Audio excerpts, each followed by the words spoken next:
I had been living in New Zealand for 22 years. And I went through a very traumatic emotional experience in 2015. I was married for 27 years, 31-year relationship that collapsed in 2015. I ended up homeless, losing a 4.5 million property investing business, living in my car, and I ended up collapsing with congestive heart failure from the stress and the hypertension. Now, I knew I would bounce back.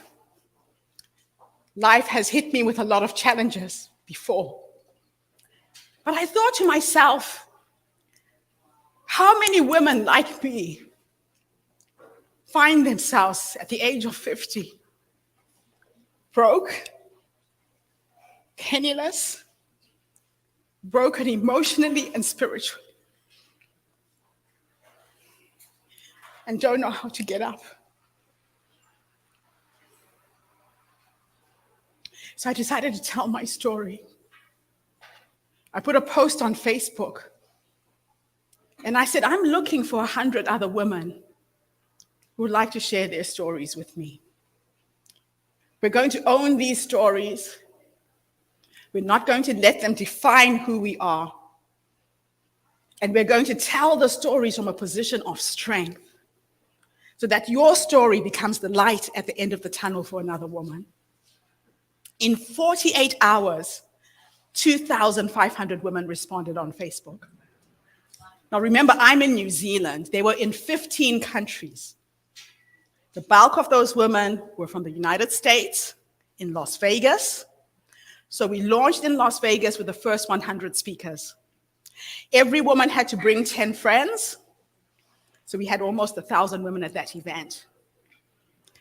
One of the first women who believed in me is in this room. She's sitting in the back there. Jerry, please stand up so everybody sees you. And we have been friends ever since. We had the second event in Wellington, same thing, 100 women. Sydney, Australia. And then I got a grant from the New Zealand government that allowed me to travel and recruit speakers to bring them to New Zealand in 2020. I was granted $150,000. It allowed me to travel. It paid for my hotels, my flights, my social media, my marketing. And I thought, instead of just going to recruit the speakers, I'll run events in other countries, then we'll have a reunion in New Zealand at the end of 2020. So I got on a flight. In January, I went to Norway, I went to Sweden. In February, I was in London. In March, I came back to New York. COVID happened while I was in New York. And what looked like a successful idea took off and crashed less than 4 months later. I had paid for venues for 15 events just for North America and Canada for the first quarter of 2020. Nobody ever was able to refund me that money. So I was in a financial black hole. And then I had a series of personal tragedies happen. I had just lost my dad 6 months before this. My father died of a sudden heart attack. On the 23rd of April, 2020, my beautiful mother died. I couldn't go to my own mother's funeral. I still haven't gone back to Africa to see where she's buried. The day of my mom's funeral was the saddest day of my life. In Africa, your gift to your mother is to wash her, dress her before she's buried. I didn't get to do that for my mom. And I woke up that morning so depressed. I have never been so sad before in my life. And the world continued like nothing had happened. I wanted something in the world to change. My brother decided to Zoom us in So I have a sister who lives in Sydney, Australia. I'm in New Zealand. My brother's in Canada. One brother's in Africa, burying our mother alone. So he got us online. He live streamed the funeral. That morning, I remembered a ritual that I used to see being done in Zimbabwe. I used to see that people would shave off their hair when they were in mourning. I didn't know what it meant when I was a child. But I woke up that morning and I took a shaver to my hair. This is an extension. My hair is very short. And I shaved it all off. The poor man I was with at the time woke up in the morning. He could not recognize this bold little woman lying next to him. And he said, "Gertrude, what have you done?" I said, "I feel better." And what it does is it releases something in you. You're able to change something, and the only thing you can change is on your own person. So I got on the internet. My sister takes one look at me and starts to laugh hysterically. She laughed so hard. I'm like, "Patricia, why are you laughing? It's Mom's funeral today." And I was a mess. She said to me, "Gertrude, have you looked in the mirror?" I'm like, "Of course I have." She said, "This is so scary. You look like Mom. You're like a reincarnation of her." And I did look like my mother. People used to think we were twins. We were so alike right down to the shape of our nails. If we walked in the street and somebody was coming behind us, people couldn't tell the difference between us. So I started getting ill again. My heart issues came back, the high blood pressure, the chronic fatigue. I started gaining weight. I couldn't get out of bed. So I stopped. I had to grieve. Almost 6 months later, it's now November, I wake up in a dream. And in this dream, I'm brushing my teeth in the morning. I spat into the sink. I look up into the mirror, and the person looking back at me wasn't me. It was my mother. And she was healthy and vibrant and laughing the same way my sister had laughed on the day of her funeral. And she said to me, "Do you see, baby? Do you see what I did?" I'm like, "Mama, where are you? What are you talking about?" She said, "I made you look like me so that you will remember I have not gone anywhere." She said, "I am in you. I am with you. But you need to get up and finish the work you started." And I snapped out of a state of depression. I put the HerStory Circle online, and we scaled to 50,000 women in 18 months in 25 countries. So we were pushing out positive women's stories every single day through the internet. So what you have come to today is a social impact movement. The books that we curate, we publish all of our speakers in a volume with 10 other women. We have a HerStory magazine. We have a HerStory podcast. And we raise money for social impact. We get women out of poverty with very small amounts of money. I can go to a village in Africa, buy beads like this, show a group of 100 women how to string up the beads. We sell them in Western countries, and we are supporting communities all over the world. Today, Jerry is here with another project that she started when she first met me in Las Vegas.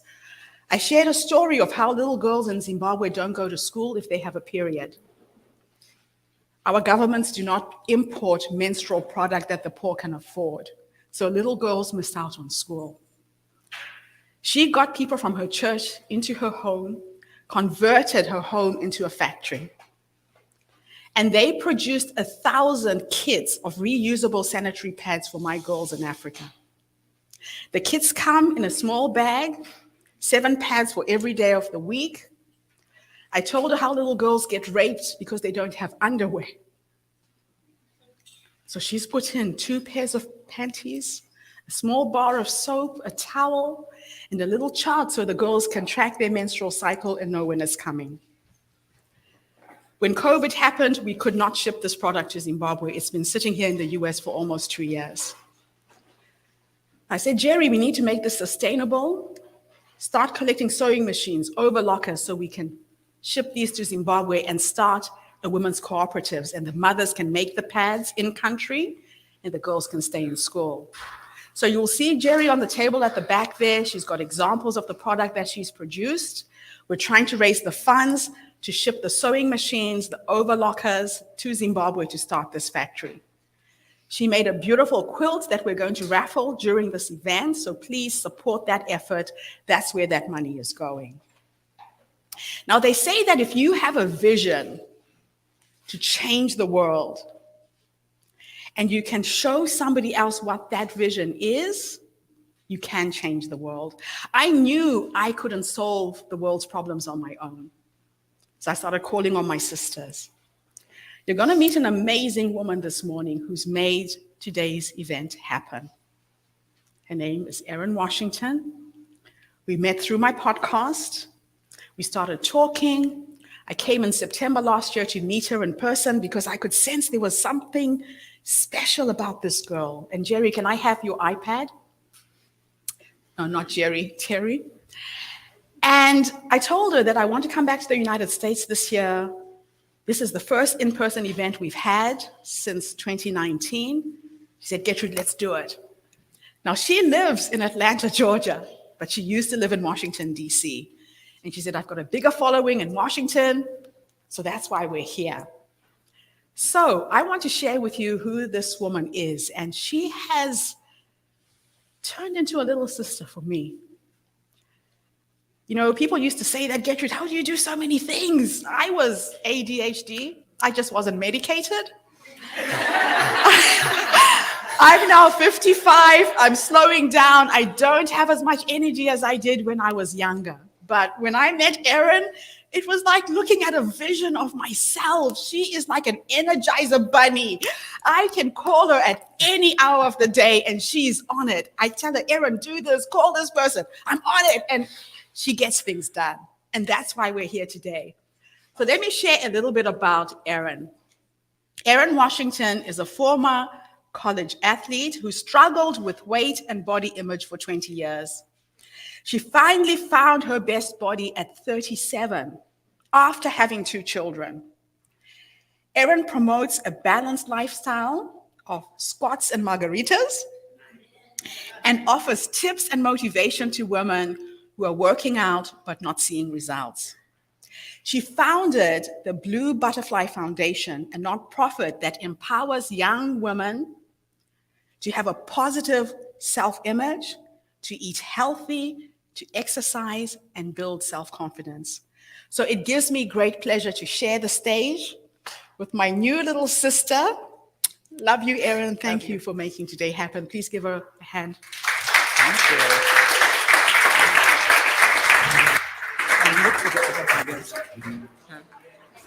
Can we get a little energy on this International Women's Day? Come on. Nobody wants to dance? Gina's not here. Gina would have danced. Okay, thank you. You're all like, did she seriously just walk into juvenile, back that ass up? Yes, I did. When I was 20, I was at a college baseball game with my roommates, and we were like, it's so cool that these baseball players get to pick their walk-up song. So on that day, we all chose our hypothetical walk-up song, and in 2002, that was the jam. Is Oprah here yet? I grew up in Ohio, the oldest of 4 girls, the typical perfectionist, obsessive, firstborn personality. Any firstborns in here? Yep. You get it. For as long as I can remember, I was completely obsessed with soccer. I played since I was 4. It was my value. It was my identity. I trained obsessively all year round, and I ended up starting varsity as a freshman in high school. I came into high school super thin because I was 14. And then at 15, started my period late, still waiting for boobs to come in. But I started gaining weight, and that was not ideal for soccer. So my junior year, I drastically reduced my calories to the point where carrots were off limits because they were a starchy carbohydrate. And at the end of that year, my coach called me on it. He's like, your crosses aren't strong anymore. You've lost all the strength in your legs. You're getting too thin. And I was like, shit, it's affecting soccer. I better eat. But this is when my eating disorder evolved from anorexia to exercise bulimia. If you're not familiar, you jot down every calorie that you consume, get it, and go and work off that same amount of calories on a cardio machine. That continued through the rest of my high school career. Career went well. We were back-to-back state champions. I never came off the field. And I ended up getting a scholarship to play Division I soccer. And leading into my freshman year, in true Aaron form, I trained like a psychopath and came in and won our preseason conditioning test. And it was finally college soccer, the only thing that mattered.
I got the job, and within 1 month of graduating college in Ohio, I moved here to DC, where I knew nobody.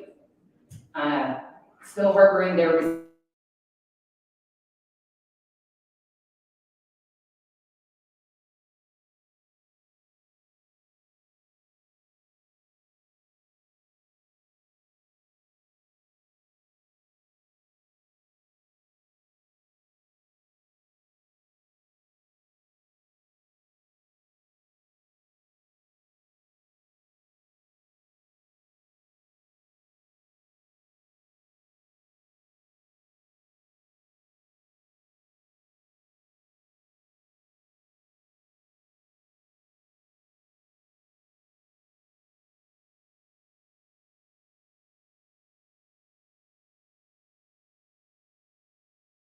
studio apartment that was quite literally the size of my current closet. So these days my bus trip was shorter, but my depression seemed endless. I would come home from work on Friday and not leave that little room until Monday morning when it was time to go back to work. So it was during this time that my boss calls me in and says that he has a new opportunity and he wants to take me with him. So my life is in shambles, but apparently I was one hell of an executive assistant during this time. The new job is coming up with an in-house broadcasting department for the Washington Redskins, now Commanders. And we made an in-house studio where we would produce like little website features with the players, some local TV spots. When I got there, they made me sign something saying I would not date a player or I would be terminated. And I was like, who would be stupid enough to talk to one of these players? Like, I have a job in TV. I'm working for an NFL team. Like, I even ended up on camera. my boss and I decided that it was more likely for these guys to talk to a 24-year-old girl than a 50-something-year-old man. So when we needed a player interview, he would send me. And it was exciting. I was on camera until I saw the playback of my puffy, bloated, still bulimic face on camera. And I told him I'm no longer comfortable doing this. And was quickly replaced by a resident cheerleader who was very confident on camera. So now I'm back to a production assistant. I help out on shoots with the players, and there was this one day where we were doing a day in the life of a player. Admittedly, I had already spotted him on the website. And me being the professional that I was, I gave this player my phone number just in case he had any questions about just in case questions about the segment, the work. Yeah. So I gave him my number for work, and we started. And we hit it for a year because I had to sign the thing. And I remember during this time, he gets an interception. He's running it back for a touchdown, and I'm in the press box working I can't react. He's not supposed to be my boyfriend. And I'd met his family at this point. I was like, this is too hard. I'm not going to be some broadcast journalist. I'll just quit. Now we can date in public. And we can actually go out because we were hiding it. So we'd be out to dinner finally, having a great conversation. I'd be feeling confident until someone would spot him. And it was typically a beautiful, thin girl in her 20s. During this time in his career, my then boyfriend was just coming off of a Pro Bowl season, and everybody recognized him, and with his approachable nature, everyone approached. And as soon as they would come up to the table, I would go in my head. He probably wants to be with them. They're beautiful. They're much thinner. It didn't matter what he said to me the rest of the night. I was gone. I couldn't understand what he was doing with me. If I were in his shoes, there's no chance I would have chosen me for a girlfriend. And when you don't have confidence, you almost expect someone to let you down. So I would think of all these ways that he could pull it off behind my back and cheat on me. If he was in the shower, I was in his phone every time. I even found this website where groupies would go and talk about their little flings with players, and I would type his name in that search bar every single day. But what's funny about this time in my life is when my obsession channeled into my relationship, my eating disorder kind of fell away. I didn't have time to binge and purge. I had to make sure that this man didn't have something going on behind my back. And I'm not saying that if you're struggling with an eating disorder or something like that, you should just stalk your boyfriend and everything will be fine. But what I am saying is if you have an obsessive personality like I do, try channeling that obsession into something else, something positive. So we end up dating for the next 9 years. As I mentioned, we get engaged, and I mentioned I'm not doing the eating disorder behavior anymore, but I am totally restricting, barely just eating salads, working out sometimes twice a day, only cardio. So I get in the dress. We have a beautiful beach wedding. 9 months later, our beautiful daughter, Amaya Hope, was born. And he gets a college coaching opportunity in San Diego. So we're living here. We move across the country. I know no one except my infant daughter, and I have about 30 pounds of pregnancy weight to lose. My husband's working 14-hour days, and I have nobody to watch her. So I started taking this class at 7 o'clock at night when he would get home from work, but anyone that's familiar with a newborn can probably picture where my energy level was at 7 p.m. So it didn't last long, but I went long enough to talk to a girl at the front desk who mentioned that she was a nanny. So I came up with a plan. I would take my class when this girl would take her break. And her break became strolling my daughter around downtown La Jolla. I would take the class, I'd give her the money. It was working out. During this time, my gym had a pop-up fitness competition. Had to be pop-up because my obsessive ass wouldn't have slept all week if I knew that there was a fitness competition at the end of the week. But we walk in and they're fastest mile in the gym. Everybody that takes class today, we're gonna put up a leaderboard, who ran the fastest, it's gonna be on social media. Something sparked in me that day. I didn't wanna be on the leaderboard, I wanted to win. And on that day, at 34 years old, after just having a baby, I ran that mile faster than anyone else in the gym. Thank you. And I peed my pants. I had no business running that fast after just having a baby, but I won. And I was like, what else can my body do? So I started training harder. I started lifting. I started working out with girls that happened to be here that lift heavier than me and run faster.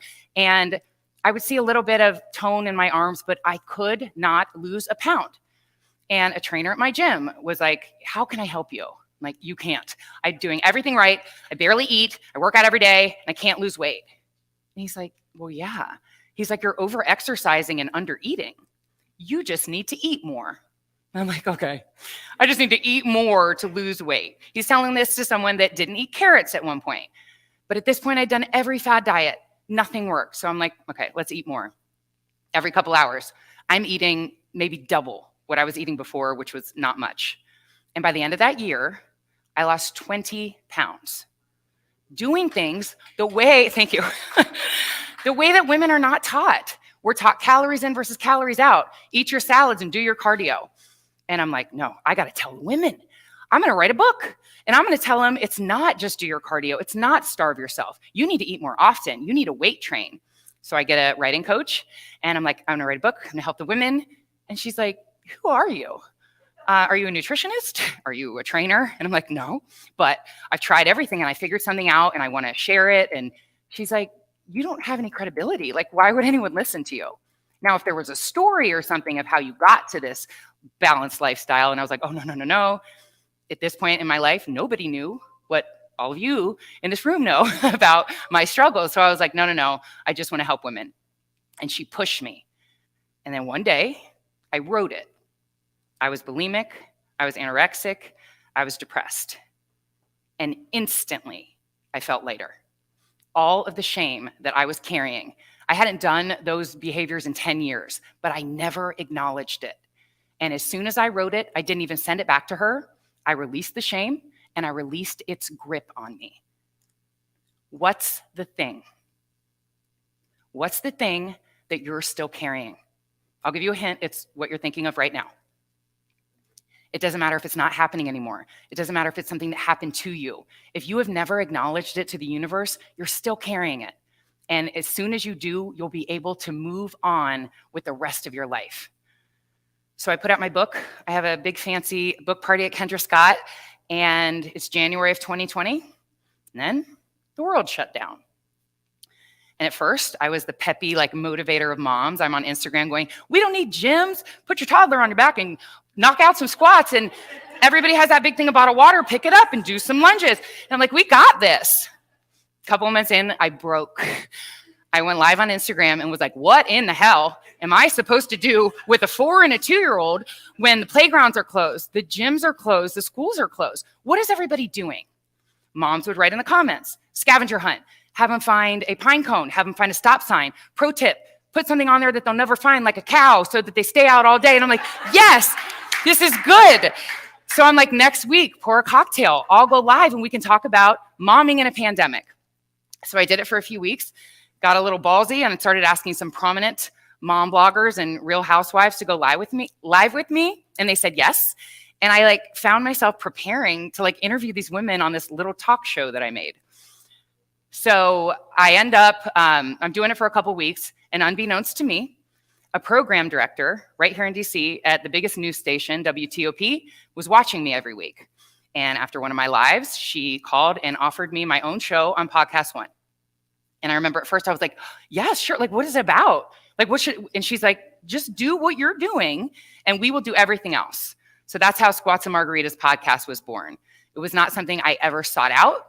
If Podcast One was saying we're having an audition for a new host, it's not like I would have been like, yeah, I'm going to try out for that. But what was for me came to me when I was just putting myself out into the world authentically and organically. If you are feeling restless, itchy is kind of how I felt. If you're a mom, but you don't want to say it out loud, so I'll say it out loud, you feel like maybe there's more. Start putting yourself out there authentically and organically, and then watch for the guidance. If you're not sure where to start, what's something you've been through? What's something you can teach someone else or support someone else through that's still in it? You find purpose when you start sharing your story, Instagram, do a blog, and the people that start messaging you that you are supporting, that have found encouragement, that's when you find purpose, and that's what's going to get you out of bed every day. I have found now that everything that happens to me was purposeful. All the bad things that you're thinking of, everything is aligning you with exactly what you're supposed to do with your life. My eating disorders, my depression. I know now that I went through that to be able to come out on the other side and have the platform that I do to inspire and encourage other women. The shitty relationship in college that made me flee Ohio, which I probably wouldn't have done, brought me to DC where I met my husband. The pandemic sucked, but without it, I wouldn't have gone live and I wouldn't have my show now. So I've had the show for 2.5 years and I'm a hustler. So I booked some amazing guests, Katie Couric, Melissa Joan Hart, Kenya Moore. And I'm thinking to myself, I've always wanted to start a nonprofit for teen girls that are struggling with body image and self-worth. Now I have these amazing women that I've connected with that can be mentors to show them that this is just a season and everyone feels the same way you do. And it's going to be fine. The thing that you hate about yourself now, you're going to love about yourself in your 30s, and just mentors for them. So I get a business coach. She happens to be in this room. And I tell her I want to start a nonprofit. I want to do more speaking. And I end up speaking with Gabby Bernstein last year in Nashville. And I'm on the stage. I'm giving a talk like I am now. And this woman came up to me and she hands me a book. And she tells me that it's her not yet published book and that she brought one copy and she felt like she was supposed to give it to me. And I'm like, okay, thank you. What? Like, I don't get it. And then she explained that her daughter tragically drowned during COVID and that she comes to her now as a blue butterfly. I had a jumpsuit on. I'm like, hold on. I'm like trying to unzip it to show her the blue butterfly tattoo that I have on my back. She starts crying. Well, I got it when I was 19. I don't know if it was because I was showing my parents that I'm in charge now or because Britney Spears had one. Probably the latter. It was the latter. But she saw it. She's crying. I'm crying. And I'm like, oh my God, blue butterfly. It's so crazy. So 2 weeks later, I'm sitting on my front porch and a blue butterfly lands right next to me. I put it on my Instagram because I'm like, no one's going to believe this. You did? I'm like, blue butterfly, that's so weird. I've never seen a real blue butterfly, like an orange one. So weird, because like the book and my tattoo. Then it got creepy. Every single day, you guys, a blue butterfly would come to my front step.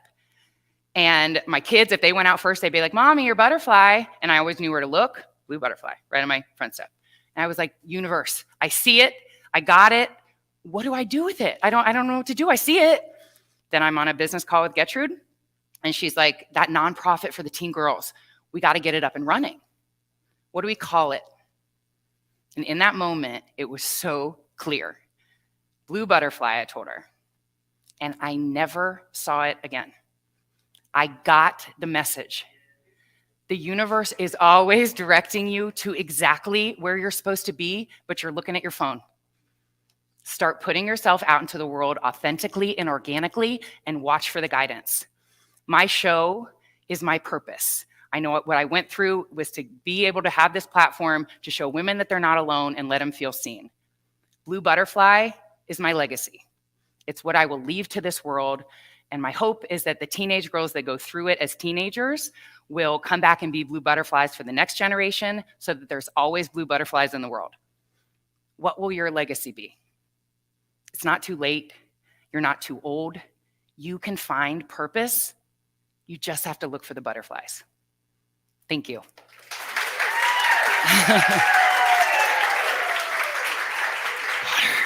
Water.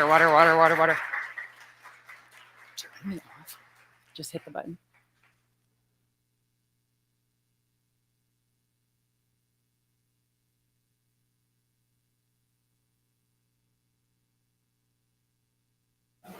Should be on. I might check.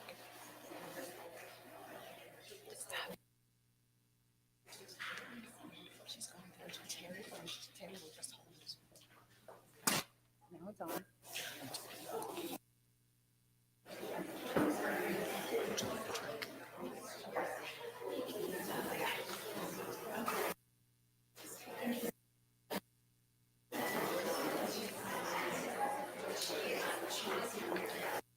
I'll make sure he's picking up your microphone. You're still firm on 15 minutes. Okay. I'll give you the 3-minute warning. You decide what you want to do.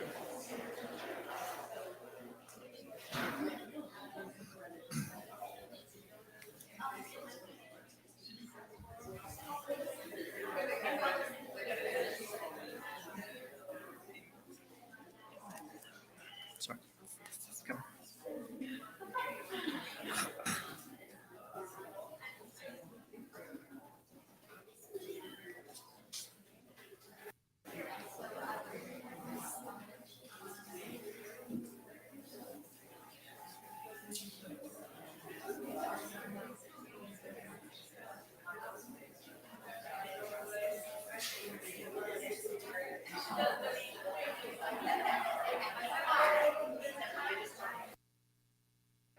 We ready?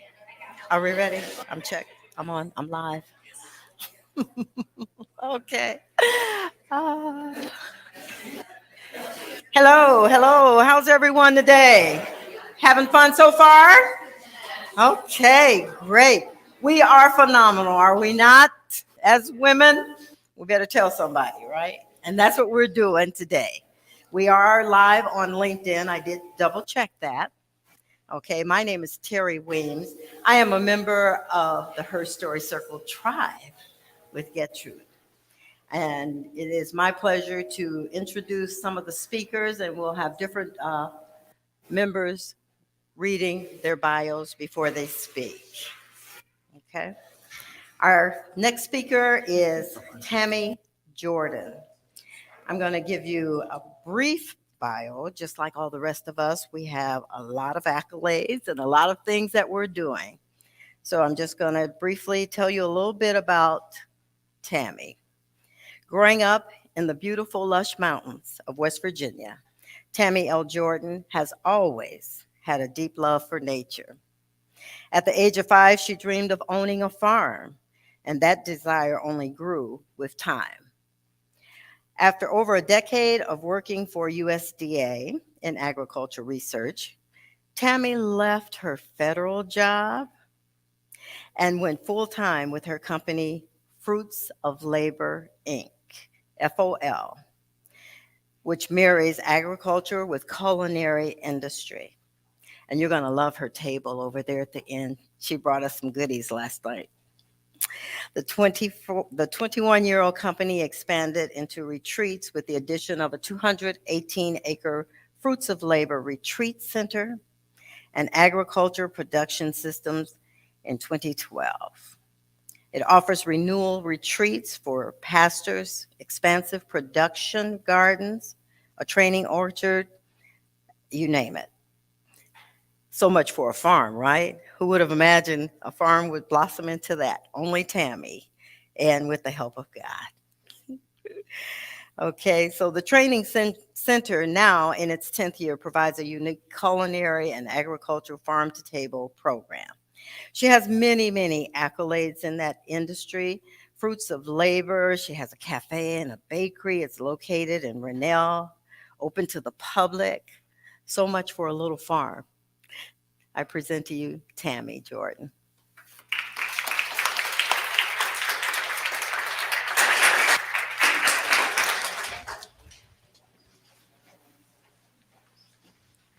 Thank you all so much. Gertrude, thank you for having me here today. It's such an honor and joy, and it's always great to share our stories because that's really the inspiration of our lives, and it's collectively to share with each other. And so if you're ever pondering about sharing your story with someone, that is the connection. That's the link that we have. And so my story started, I was 5 years old, and I went to a dairy farm with my kindergarten class. And so think about your 5-year-olds if you have children when they were 5. I came home and I told my mom I would like to have a show farm when I grow up. And my mom was like, okay, my mom is so patient, and goodness knows she had to be. With my brother and I are both visionaries. And so growing up, my parents were very patient, but also great trainers as well. And so she sat me down and she said, what does that mean exactly? You want to have a show farm? And I said, oh, I want all of the green grass, and I want the beautiful the fields and the fencing and everything that I had captured that day as a child to transfer into what I thought I would want to do as I grew up. And so she looked at me and said, not that's impossible, or are you sure as a girl you want to be a farmer? Because those could definitely come out of people's mouths. But she looked at me and she said, it's a lot of work. It's going to take a lot of time. It's going to take money and energy and investment. And so at 5, I had this understanding. What does it take to accomplish the dreams that you dream? And so I went to college and studied scientific research. I was the only graduating female of my class that semester, and then jumped into a job at USDA. and great in agricultural research. I was seeing farms and the different opportunities that we had along the way, but I was still thinking about that dream. What does it look like for me? And so 7 years simultaneously, I worked at USDA and grew fruits of labor. So it was basically like having 2 full-time jobs. And I ended up coming to that crossroads of this is the next step. And so I left the federal government, and the security of that took the leap of faith and continued full-time with Fruits of Labor. And we're now celebrating 22 years this year. So it's really amazing, the dreams of children. And so cultivating them is so powerful. And this was really just going into growing our own produce that expanded into culinary program as far as the things that we were looking at, catering, wedding cakes, floral design. I was growing my own flowers, shipping them to 3 states, and we had brides that were really loving our program. But in 2009, there was this different crossroads, and I ended up in prison. Not myself, but to visit someone. And so there was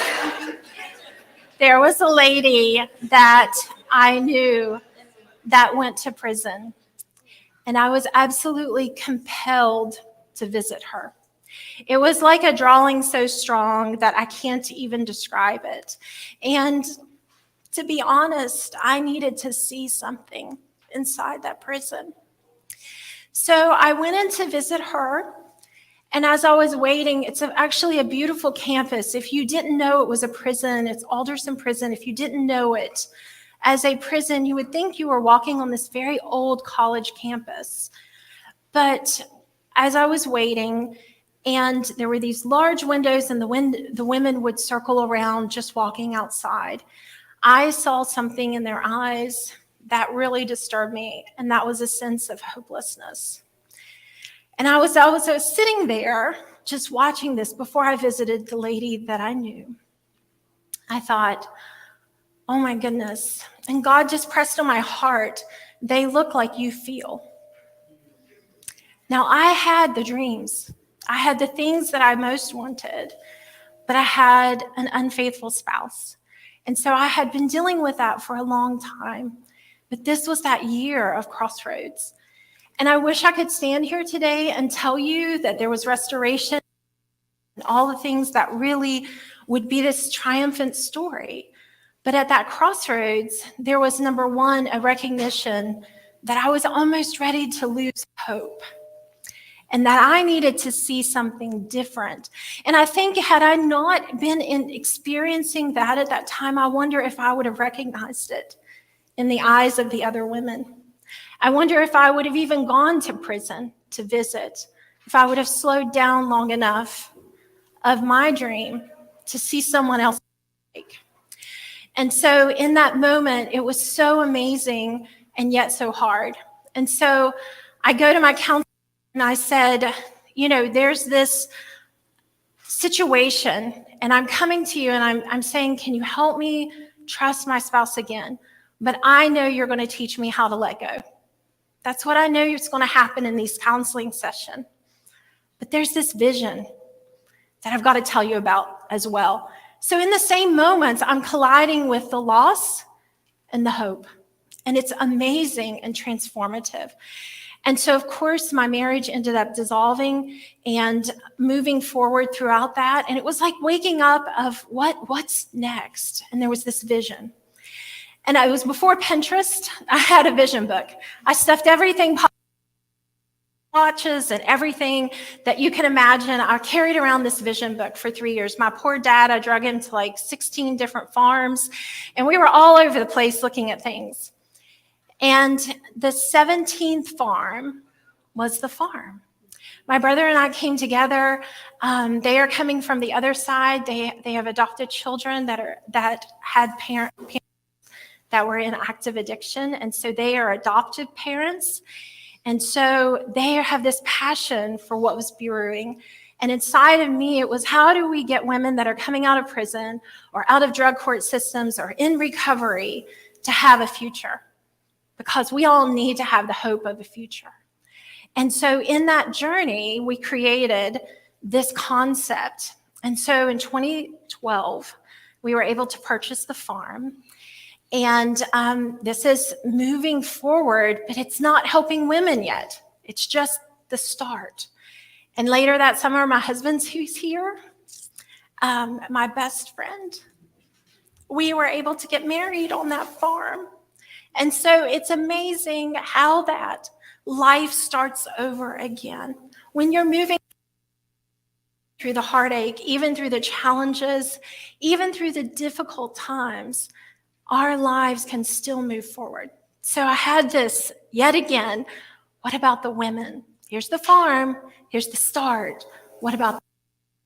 And so in 2013, we were able to start our culinary and agricultural training program. We hired an executive chef, an executive pastry chef, and the ag specialist, and we came together. He is still with us today and is leading students right now, and it's amazing to see what has come from that. So we started just 2 days a week. We opened our business. We brought in 10 women from a local drug court program, beautiful, amazing women. And it was spectacular. 80% of them graduated from the program the very first time. And the judge, he emailed me and said, I don't know exactly what you're doing. Don't stop. Because when I see them a month later in court, it's like I don't even know them. They're so transformed. And so I began that journey of what's next. We were a catering center, which meant that we could do training, but we couldn't employ because it was sporadic. And so I'm the person that said, I will never own a cafe or bakery. Ever. Ever. And we now own 4.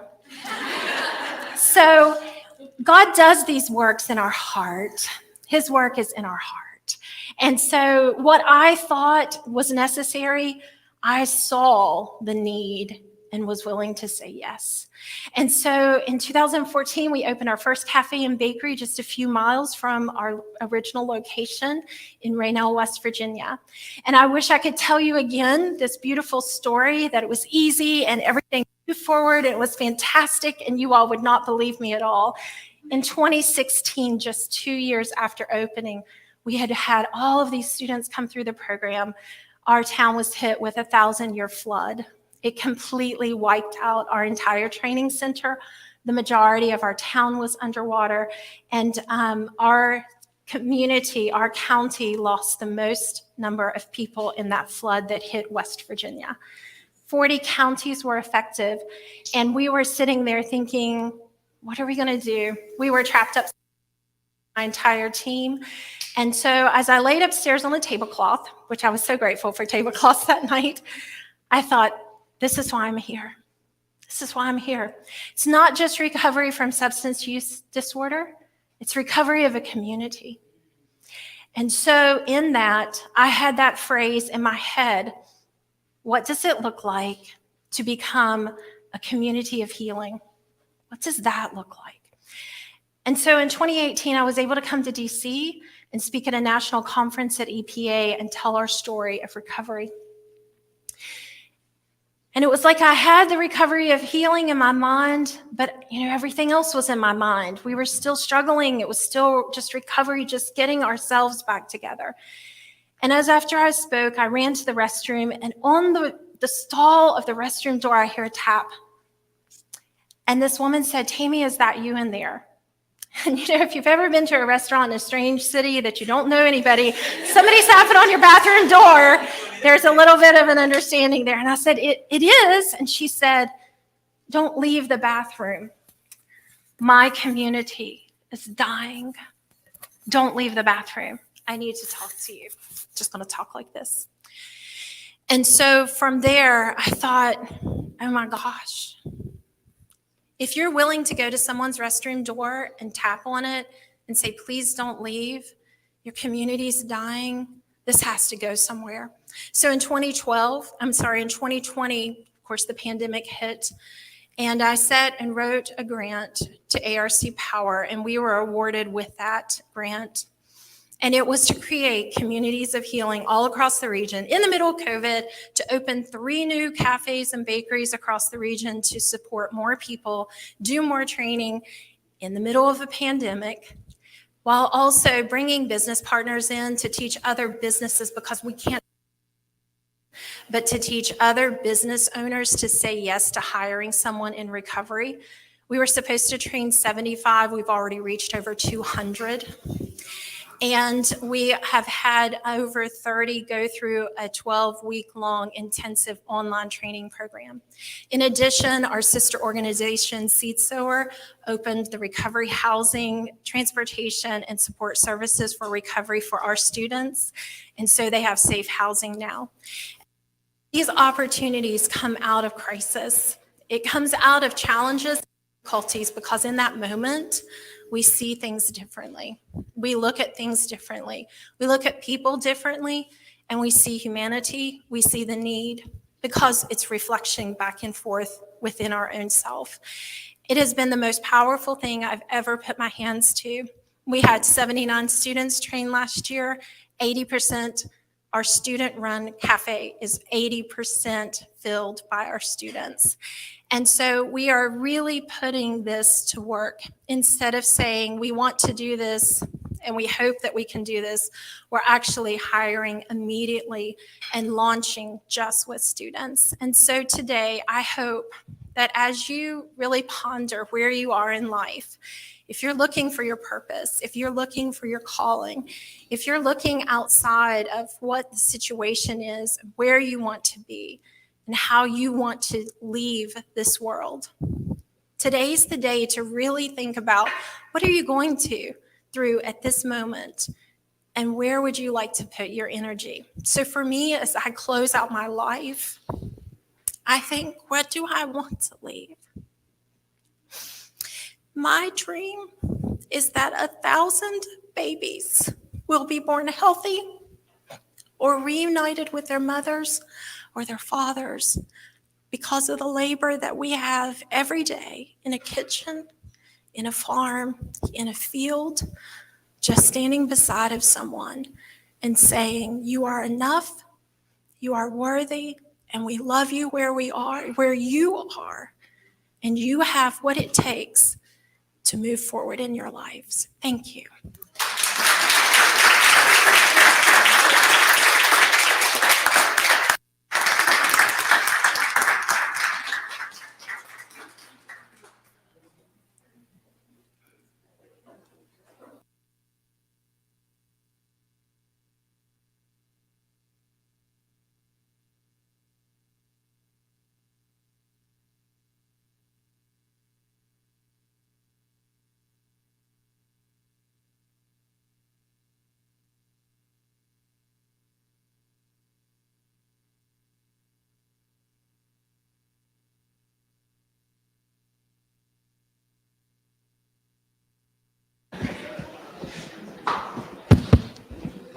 Hello, ladies.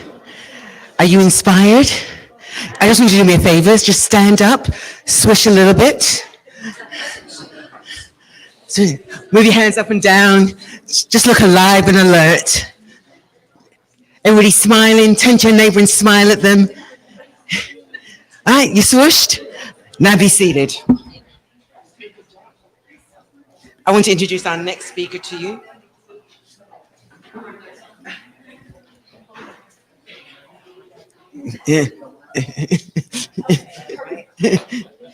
I'm going to know all your details. Thank you. I want you can be seated, ladies. You can be seated. I want to tell you about and introduce Ashley Trezeline to you. She's a personal chef who has shared her love of wellness through food for more than 6 years. After living with a decade of MS, Ashley discovered the power of clean eating and knew that she had to share it with her community. Her expertise has allowed her to educate all ages from 4 to 100 on the value of health, organic food, and the impact of overall health.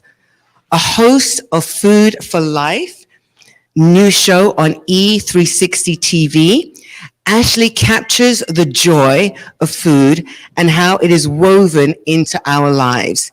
She shares inspiring stories of wellness through food, tips and tricks in the kitchen, and delicious recipes to help you own food healing journey. Additionally, Ashley is a regular guest on Mass Appeal, a local lifestyle show in Western Massachusetts. She has been featured on various media outlets such as Pioneer Valley Communities and The Road Show. I think that's Rhode Island, right? I know my cities, and has been a contributing writer for Business West and Healthcare News. Ashley is an educator for Greenfield Community College, where her courses are well set out for success. She is an active member of the community, running virtual workshops for local organizations such as the Young Professional Society of Greater Springfield. The passion Ashley has for her craft is unparalleled, and her clients can attest to her enthusiasm as an educator and her dedication. She believes that health starts from the inside out. It's a pleasure to introduce to you Ashley Tresselin.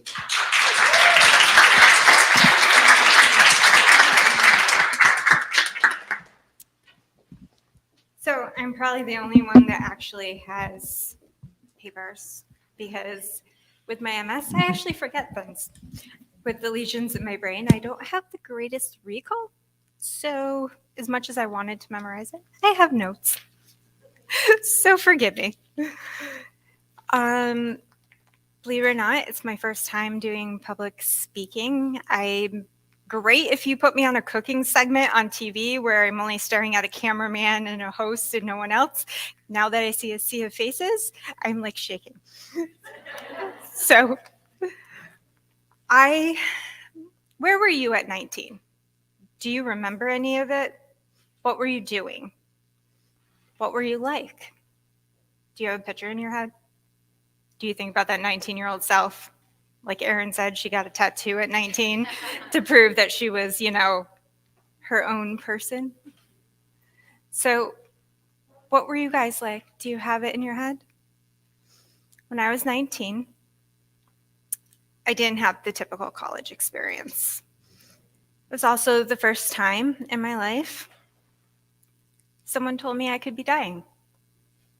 There have been a couple other times over the years that somebody's told me, but this was the most memorable. I was terrified. So I faced my mortality when I was in college in 19. I can't say that it went over very well.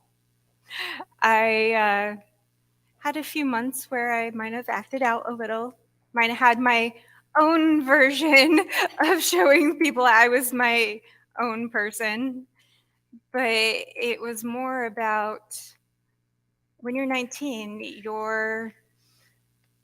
I was actually mad. My friends were all studying and partying and just living their lives, and I couldn't do that. And when you're young, you want to be planning your future. You want to be thinking, what is my 5-year plan? What is my 10-year plan? Or I want to go to this party, or I want to go out. I was officially diagnosed when I was 21. And into the 2 years between 21 and 19, I was sent to what felt like every specialist under the sun. And when I mean every specialist, I think one doctor didn't know what to do with me, so they sent me to another doctor. It felt like it was never going to end. Now, this is the best part. Every doctor had their own version of telling me, oh, the test didn't show anything. Or my other version, that's my favorite, is everything was inconclusive. So we can't really say for sure. So I'm going to refer you to a psychologist. They thought I was crazy. and that it was some sort of conversion disorder. Each doctor I went to read what the other doctor wrote in the chart.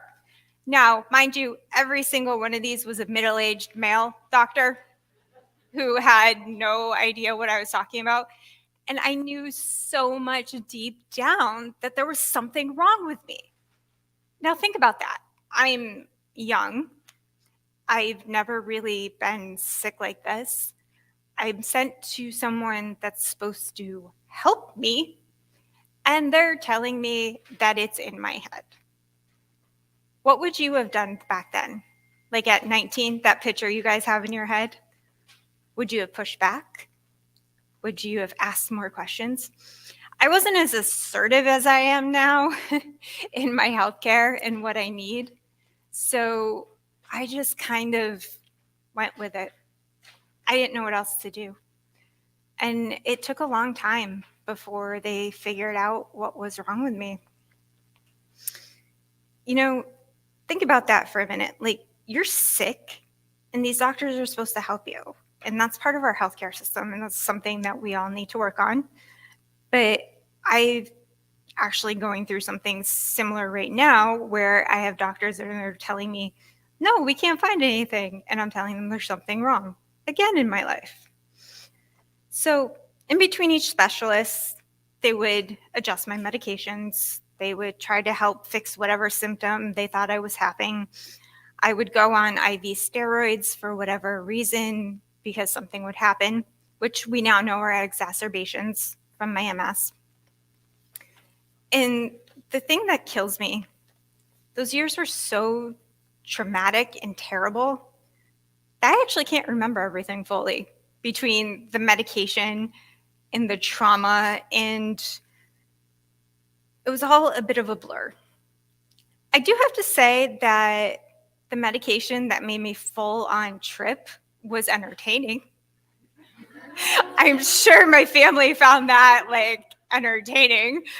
I never took that one again, but I was like full on tripping, thinking like my dog was like a puddle of something. Like I was seeing things. This is how bad things got. And eventually I found a doctor who helped me, and I got proper treatment. A little late for me to keep full vision in my right eye. If you stand to the right of me, occasionally, you know how you bump into people and you say, oh, excuse me, thank you. Well, guess what? If you stand to the right of me, I will pretty much do that every single time. So don't mind me. If I bump into you, it's just because I literally did not see you. And it had been, the reality is I had been showing signs way back when I was in high school. I had signs, symptoms, things that they attributed to other things so far back that they don't even know.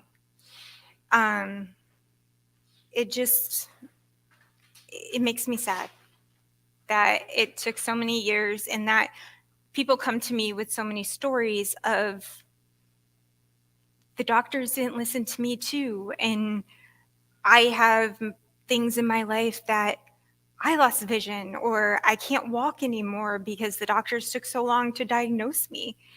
And that's part of the reason my clients come to me, because I understand them and I understand the journey they're on. Now, being diagnosed, like I said, was half my battle. Nothing can fully mentally prepare you for what comes next. So you're diagnosed. You think everything's great. Everything's going to be wonderful moving forward. They know what's wrong with you. They can fix you. Well, I'm never technically going to be fixed, but it's so hard. I never had the normal 20s like the rest of you, like that you're partying and drinking and going out and changing jobs and new apartments and meeting your husbands or wives or any other partners that you guys like, or having kids. At 23, I went my first disease modifying therapy, or DMT as they call it. People say you'll remember your first, but let me tell you, I really wish I didn't. It made me feel like I had the flu 4 days a week. Not really the best kind of way to live. This was also after my dad died. So stress is not good for your MS, not at all. I had fever, chills, the whole deal. It really didn't give me a great quality of life. And over the years, I've lost friends because they couldn't really deal with the reality of what's been going on in my life and couldn't handle the changes in my life. I also had to accept that I was going through a different reality than everyone else. And not everyone's going through it and won't accept it. Because I didn't really have a great quality of life, we moved on to the second DMT, which this one involved me injecting myself 3 times a week with a needle. Did I mention I can't even watch them take blood from me? And I have to sit there and put a needle in me 3 times a week. So I used to sit on the floor staring at it for like an hour, willing it to actually happen because I was so terrified. And the doctor's like, oh, you'll get used to it. It's fine, no problem. I did this for 7 years. I never got used to it. Eventually, with some tears and mild begging to my neurologist, I went on pills, which allows me to be here and to be freer. And I take them twice a day, and I get to be like a regular human being, no problems at all. And because of that, I have a quality of life. I get to do things like start my business. So when I would turn 29, I realized, okay, what do I want to do with my life? Like, I can't find a job that fits me. I hated working marketing and finance. And if you really know me, finance, everyone laughs when I say I worked at a finance company. My math skills are a little, that's why QuickBooks exists. So with that being said, on my 29th birthday, I was having lunch with my best friend. I laid it all out there for her. The idea I had for my company, Bella Foodie. And it was because at that age, I figured if I didn't take the leap now, before I turned 30, I don't have a partner, I don't have kids, there's no family to support, because I know if I ended up with a family right now, I'd be like too afraid to take that leap because you have responsibilities. So I did it. So Bella Foodie launched the following year, almost to the day of my birthday. I know that, like, I'm an Italian girl. Food has always been a part of my life. I used to cook with my great-grandmothers. I think she kept us in the kitchen so we wouldn't break the valuables from Italy. So I think some of that's that. And with that being said, we started everything. So when I was so sick from all these therapies, this is why I went through that whole story with all of you, I really got hyper-focused on what do I eat? How, like, what does cooking mean to you? Like, how does food help our bodies? What support, like inflammation? And that is why over the years I've fine-tuned my diet and studied the power of local, organic, and seasonal cooking. This was the knowledge and expertise I wanted to share with my clients and teach them how to use food to support their overall health. Food is just as powerful as medicine. Now, I'm not advocating to not go to a medical professional. You definitely need to see a medical professional. But, you know, I make decisions every day for my body when I wake up. I live with an autoimmune disease. It's never going away, as much as I wish it would. That I need to make sure I'm getting proper rest and enough water, and I wake up earlier than most of you because I have to scan my body to decide what hurts or if I'm moving slower. But my clients I work with, they have their own health journeys, and they know I will support them on their food journey and guide them. You know, these people stand in the grocery store, they get new guidelines for their heart, or they have celiac, and they stand there and they freeze. and they don't know what to do. Well, that's where I come in. I get to help you guys with that and help you make food and cooking fun and still be healthy. One of the best parts of my job is being able to share what I know from ages 4 to 100, like they said. And I love seeing that aha moment in those kids, in those adults. Although some of the senior citizens always tell me I'm doing it wrong. I love teaching senior citizens, but they always tell me no matter what I do, it's always wrong. But I've been teaching, and it makes sense to these mini foodies. It lights up, and that healthy food is made by their own hands. The kids get to be like in it and feel it and start young. If we start young, we don't have problems when we're older. I am grateful for what I do each and every day. And I am grateful to be a part of everyone else's food journeys and to teach kids before they have any problems. Now I'm going to leave you with a quote from Julia Child. The more you know, the more you can create. And there's an end to the imagination in the kitchen. But the one I really wanted to say to you guys, that she said, she thinks every woman should have a blowtorch. At Bella Foodie, we believe healthy starts from the inside out. Thank you, everybody. Be well.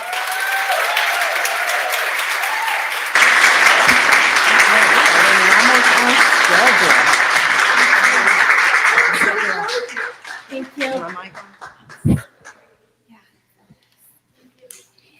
Okay, ladies, what do you think? Woo-hoo, woo-hoo. Okay, well, we get to the fun part now. You know what it is, don't you? It's lunchtime. Okay, so I hope everybody remembers what they ordered because they're stacked there in categories. And I've got to look up my email because I can't remember what I ordered. So you should probably have it somewhere on you, on what you ordered in case you forgot. Okay? And I believe lunch is, and we're almost on schedule. We finished this 11:41. Ashley was supposed to finish at 11:45. We are doing great. So lunch, you have until 1 o'clock. Then we'll start with the speakers again. 1 o'clock. Oh, you know what? I'm sorry, I'm on Central Time. I'm sorry. I don't have my phone in my hand.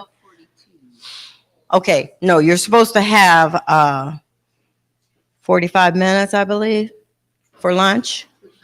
Yes, 45 minutes for lunch, yes. Okay, sorry, I forgot I didn't switch my Fitbit.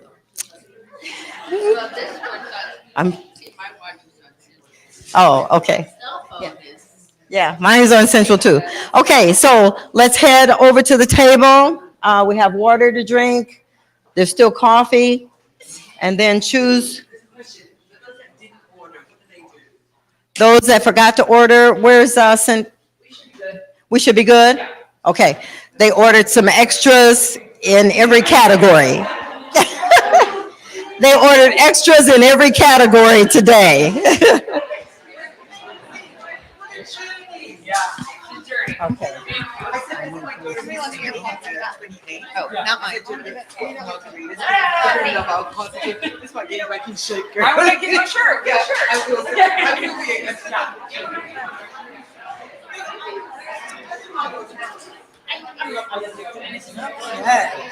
We're moving right along. I gotta remember about this time thing. My special guest.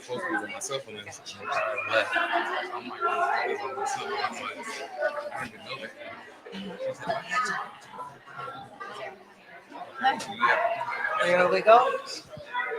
In the restroom, if you need to go, right I was behind the gonna run stairs. over there, yeah. Okay. Just behind the stairs there. Okay. I did not say that.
We should be, don't you think? Yeah, we should have the speakers who came in front. Okay, okay. Okay, ladies, ladies, ladies. I need to have all the speakers that spoke in the morning session, because we do have written on our program a Q&A. Okay? It won't be long. It's a Q&A where you get to ask them questions. Okay? So those that spoke, please come forward. Where is everyone? Quickly. Tammy, where are you? Okay. Ashley, where are you? Who else is missing? Someone missing. Ashley, me. I have to go get my list. Okay, have a seat, hon. Okay. I think, who's going to moderate this real quick? I'll moderate. Okay, there you go.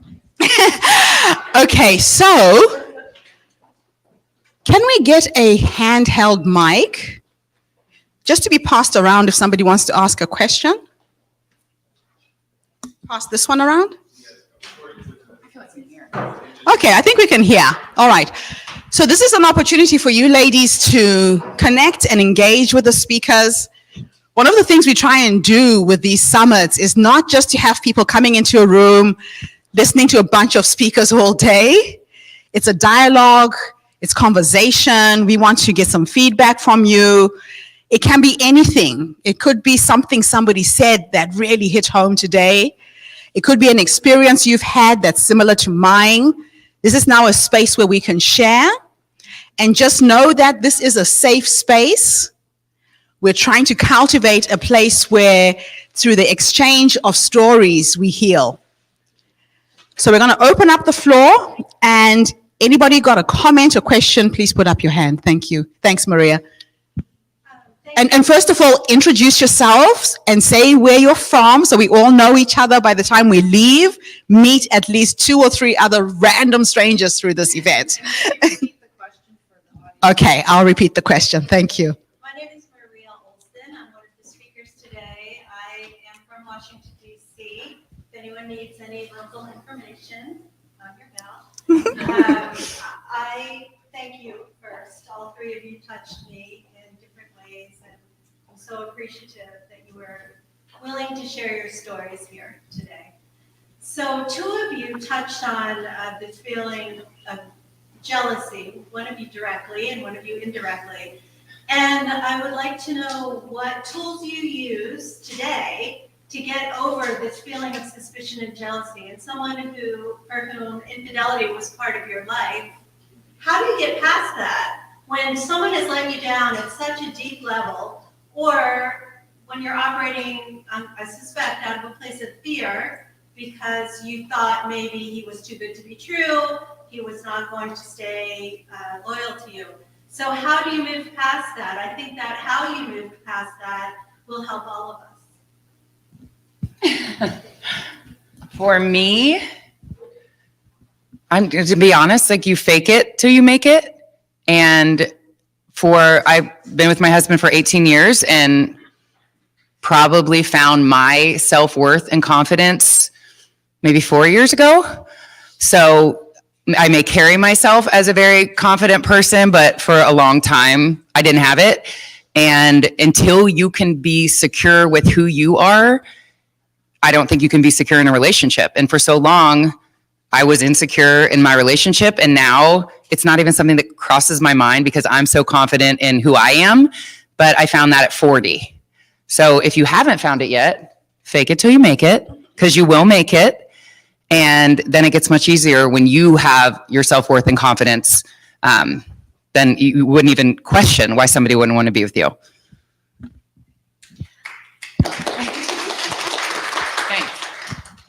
I think that for me, it was the turning point that people make choices, and it may have nothing to do with the person that they're with. And so it's like understanding what's driving that choice. And I'm not saying that marriages are perfect and no one's at fault at any level, but there is that point of transition that happens, and it doesn't matter how much you hope someone else will change. The change also comes from within you. I know my counselor, when I went to him, I knew what I needed to do. I needed to learn to let go of a marriage that was unhealthy. And he looked at me and he said, Tammy, you cannot duct tape your marriage together any more than you have. You have to just stop, because I believed that my spouse could change. I truly believed that. And I believed in redemption and transformation. I truly believed it. But that has to take two parts. It's the person that stands in the gap that says, I believe that in you, but it's also that other person being willing to transform. And over the 3 years before we started our training program, I had to do internal work of wanting to rescue or fix people. And so that had to be eroded out of me to then be able to empower someone and see them transformed and restored instead of rescued. And if I would have carried that future to my students, I would have been doing a greater harm than not doing anything at all. So it's really just saying it's okay that parts of you have to change, and letting that progress.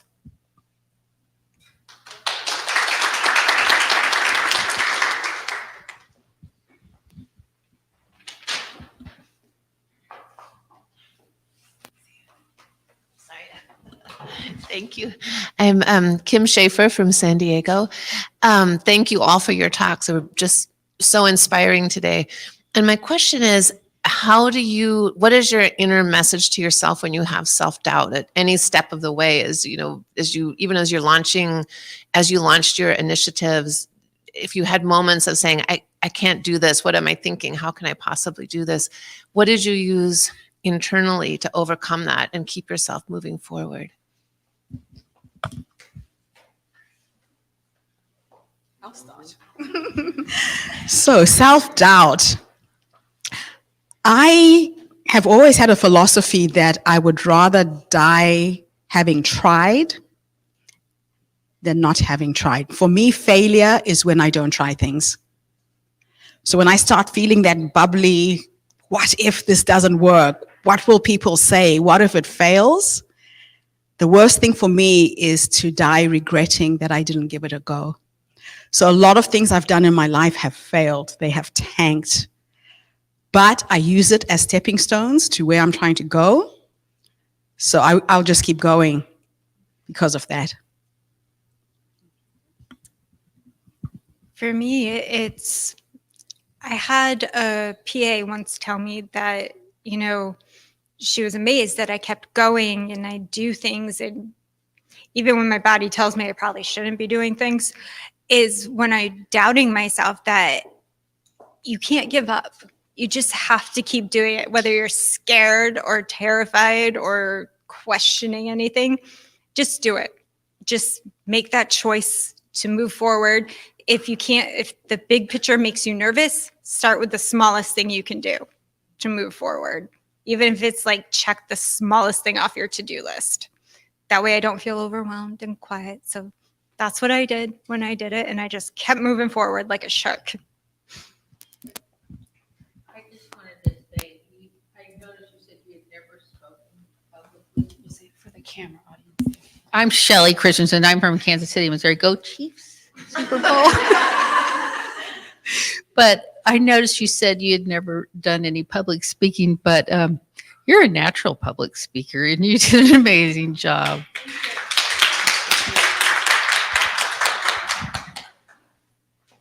This side of the room. Thank you, Lau. Hello, I'm Janelle Kelly from South Florida. And first, Gertrude, acknowledging you, Erin, for taking the time and the effort and the dedication to put this together, because community is everything. So, you're making shifts in the world with that. And I just want to say, Erin and I spoke at that same event together that she mentioned with Gabby 1 year ago. And I went up to her afterwards and just letting her know who she's become in this past year, to watch her from there to now is like literally magical, right? And that's what we create in this world when people like Gertrude and other women step up to support us in doing that. And it all takes discipline. Everything we want comes down to discipline. So I love for each of you to just share one trick. Like, what is it that you do to keep yourself disciplined? Like, is there a morning routine that you have, something in the evening? How do you make sure that your stuff gets done before your head hits the pillow at night? Because I know that's what it takes for you to have created what you've all created. I think for me, to keep going back to the vision. Why am I doing what I'm doing? Because there are rough days and there are relapses. We have seen deaths. And so it's like, first of all, reminding myself, why am I doing this? And it's also being transparent to my students. It's like coming here today I had to get out of my comfort zone to do something like this.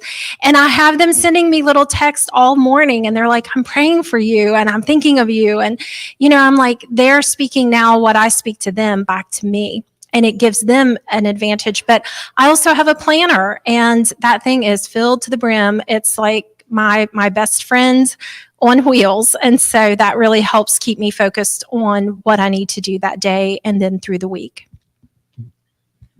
I set an alarm because it doesn't matter what is on my planner. I have a 2 and a 4-year-old, and they don't care about the planner.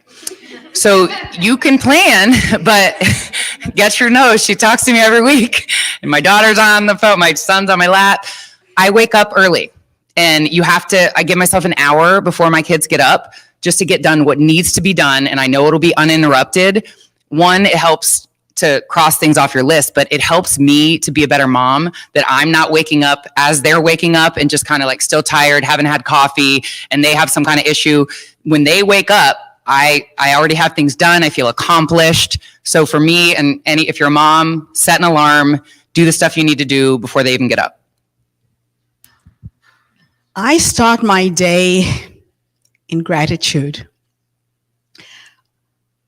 2 weeks after my mother died, my daughter got pregnant, and she had a miscarriage straight away. I was devastated. It was my first grandson. And then she got pregnant again, and I have a little 18-month-old grandson. And he is my world. When I feel myself wavering, when I start my day, I pull out videos and pictures. I spend 3 days of the week with him.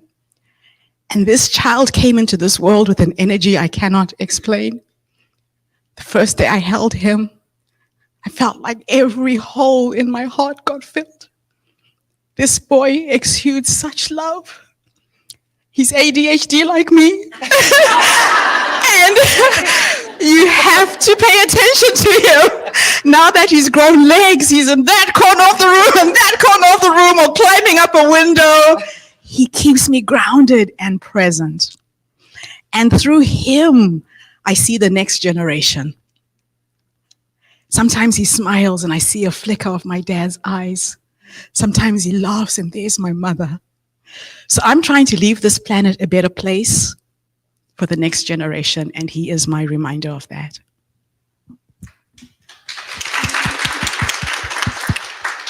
I second the planner thing.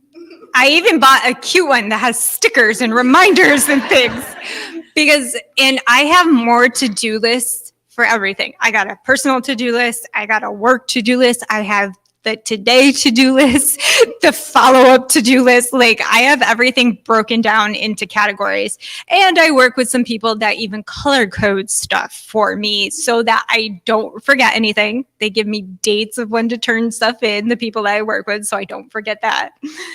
And I am just hyper organized because Erin has kids.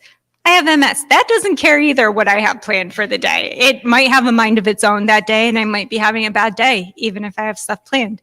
But I just stay focused, organized, And like I said, one small thing off the list, no matter how bad the day.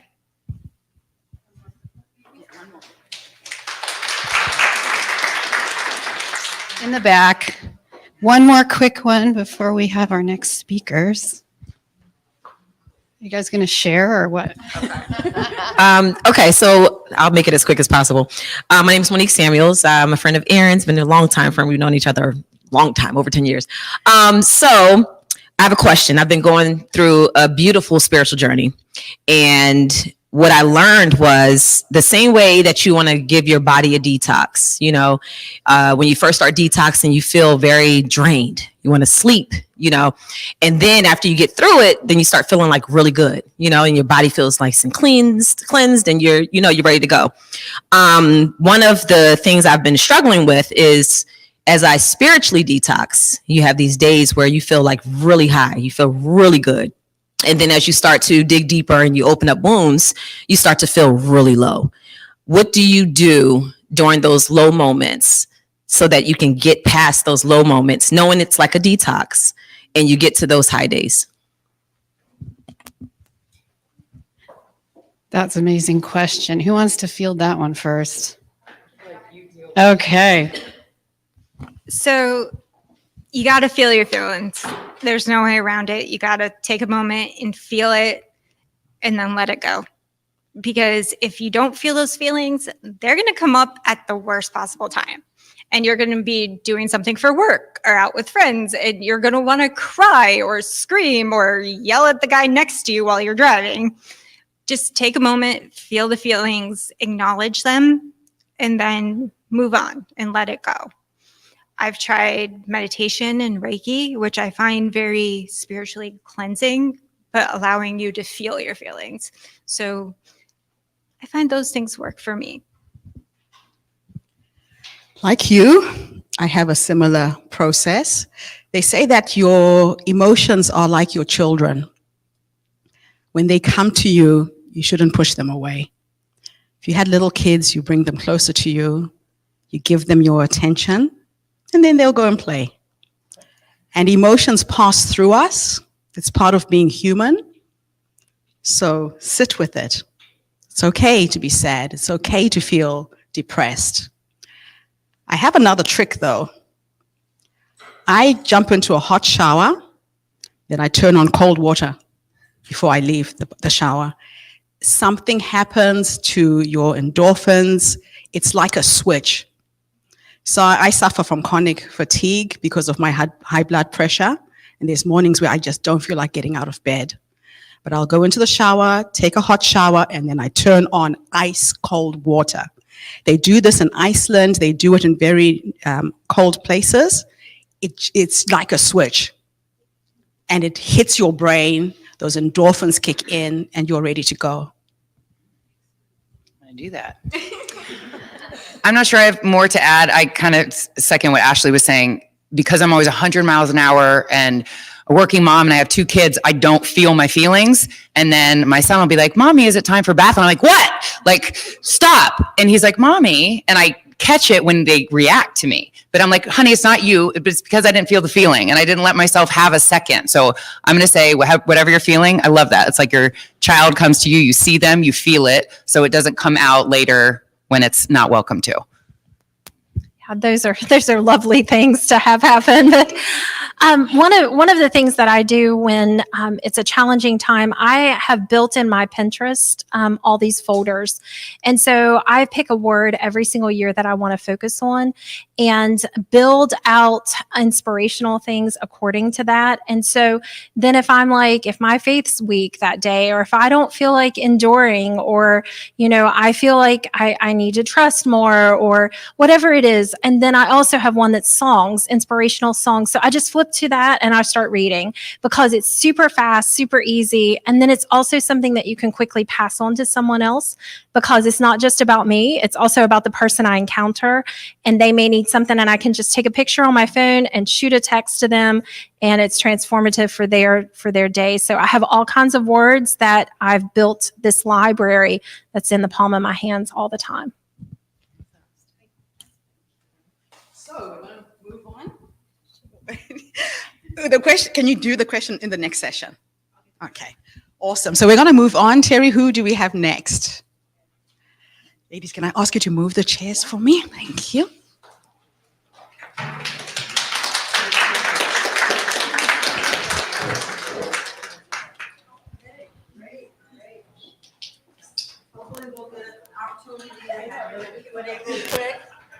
Okay, you guys, you learned a lot, didn't you? That's what we do as women. We must tell our stories. We must tell them. Somebody can always benefit. As a beginning writer, I had to deal with that maybe somebody might not read my book, but I'm finding out that to be untrue. Okay.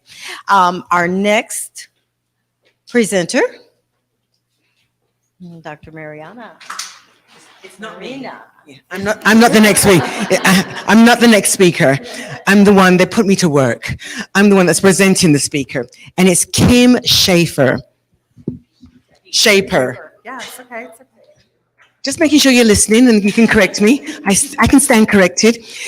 Kim Shaper is a speaker, holistic wellness coach, certified personal trainer, and a women, hold on, I did it. Shrink things. A women's hormone expert. I have to add that in. Oh, I wish I knew you a few years ago. I'm postmenopausal now, but with clients ranging from professional athletes to busy lawyers and mompreneurs.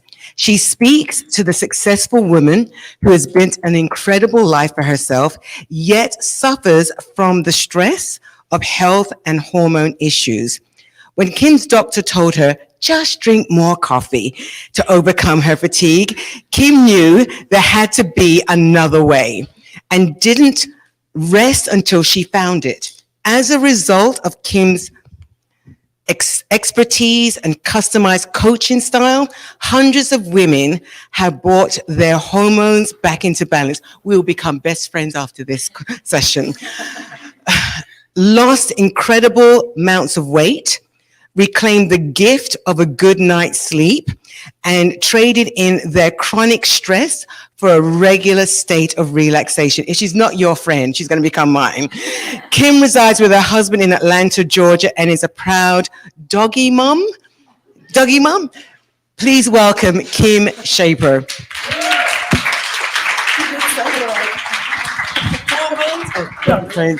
How's everyone doing? Good? How was lunch? Yummy? Good. Okay. All right. So I want everyone to take a second. I want you to look to the person to the left of you. Okay. Now I want you to look at the person to the right of you. Y'all are like super militant. So just so you know, on average, 90% of women have some sort of hormonal imbalance. Raise your hand if you have ever dieted before. Dieted at least once in your life, at least once. Okay. So that 85% goes to about 100%, maybe even a little bit more. Okay. So did y'all know that stress is the #1 contributor to hormone issues? Yeah. Okay. Awesome. How many of you suffer or have suffered with brain fog, fatigue, belly fat, weight gain, insomnia, heavy periods? All the things, right? All the things. Yeah. Don't you love being a woman? Yeah.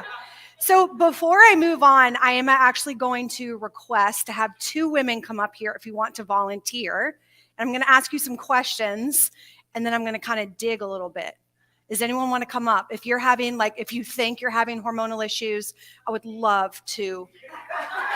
You're like me, right here, right here. All right. Yeah. Here, you're going to, let me get you a chair. All right, we need to have another one. Who else is going to come up here? Of course. You're going to do it? Yes. All right, so before I dive in, sweet Erin over here asked me to come and speak. I live in Atlanta. Anyone else from Atlanta? Yes, I know, ATL. So I'm super grateful to be here. One thing she asked me to do is to share my story. And to be perfectly honest, I have written and rewritten things numerous times. So #1, I'm kind of winging it. And #2, this isn't really about me. This is about you. And so even though my story might be cool in some aspects, again, my story is not so much about me. I'm really here to help y'all more than anything else. So super, super quick story about myself. I'm 43 now. I had a really bad issue with food through my 20s, from about like 19 to 33, had anorexia, bulimia, obsessive exercise, all the things. And I quickly realized that my way was no longer working. I was sick and tired of being sick and tired. So I went to 7 different treatment centers. At one point, I got put on 17 different psych meds. I was a hot mess.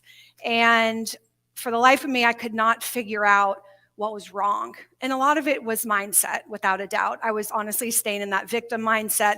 I was getting something out of constantly reliving my trauma. So anyways, after the 7th treatment center, I was done. I'm like, all right, I'm not doing this anymore. I'm sick of this. I'm ready for a new life.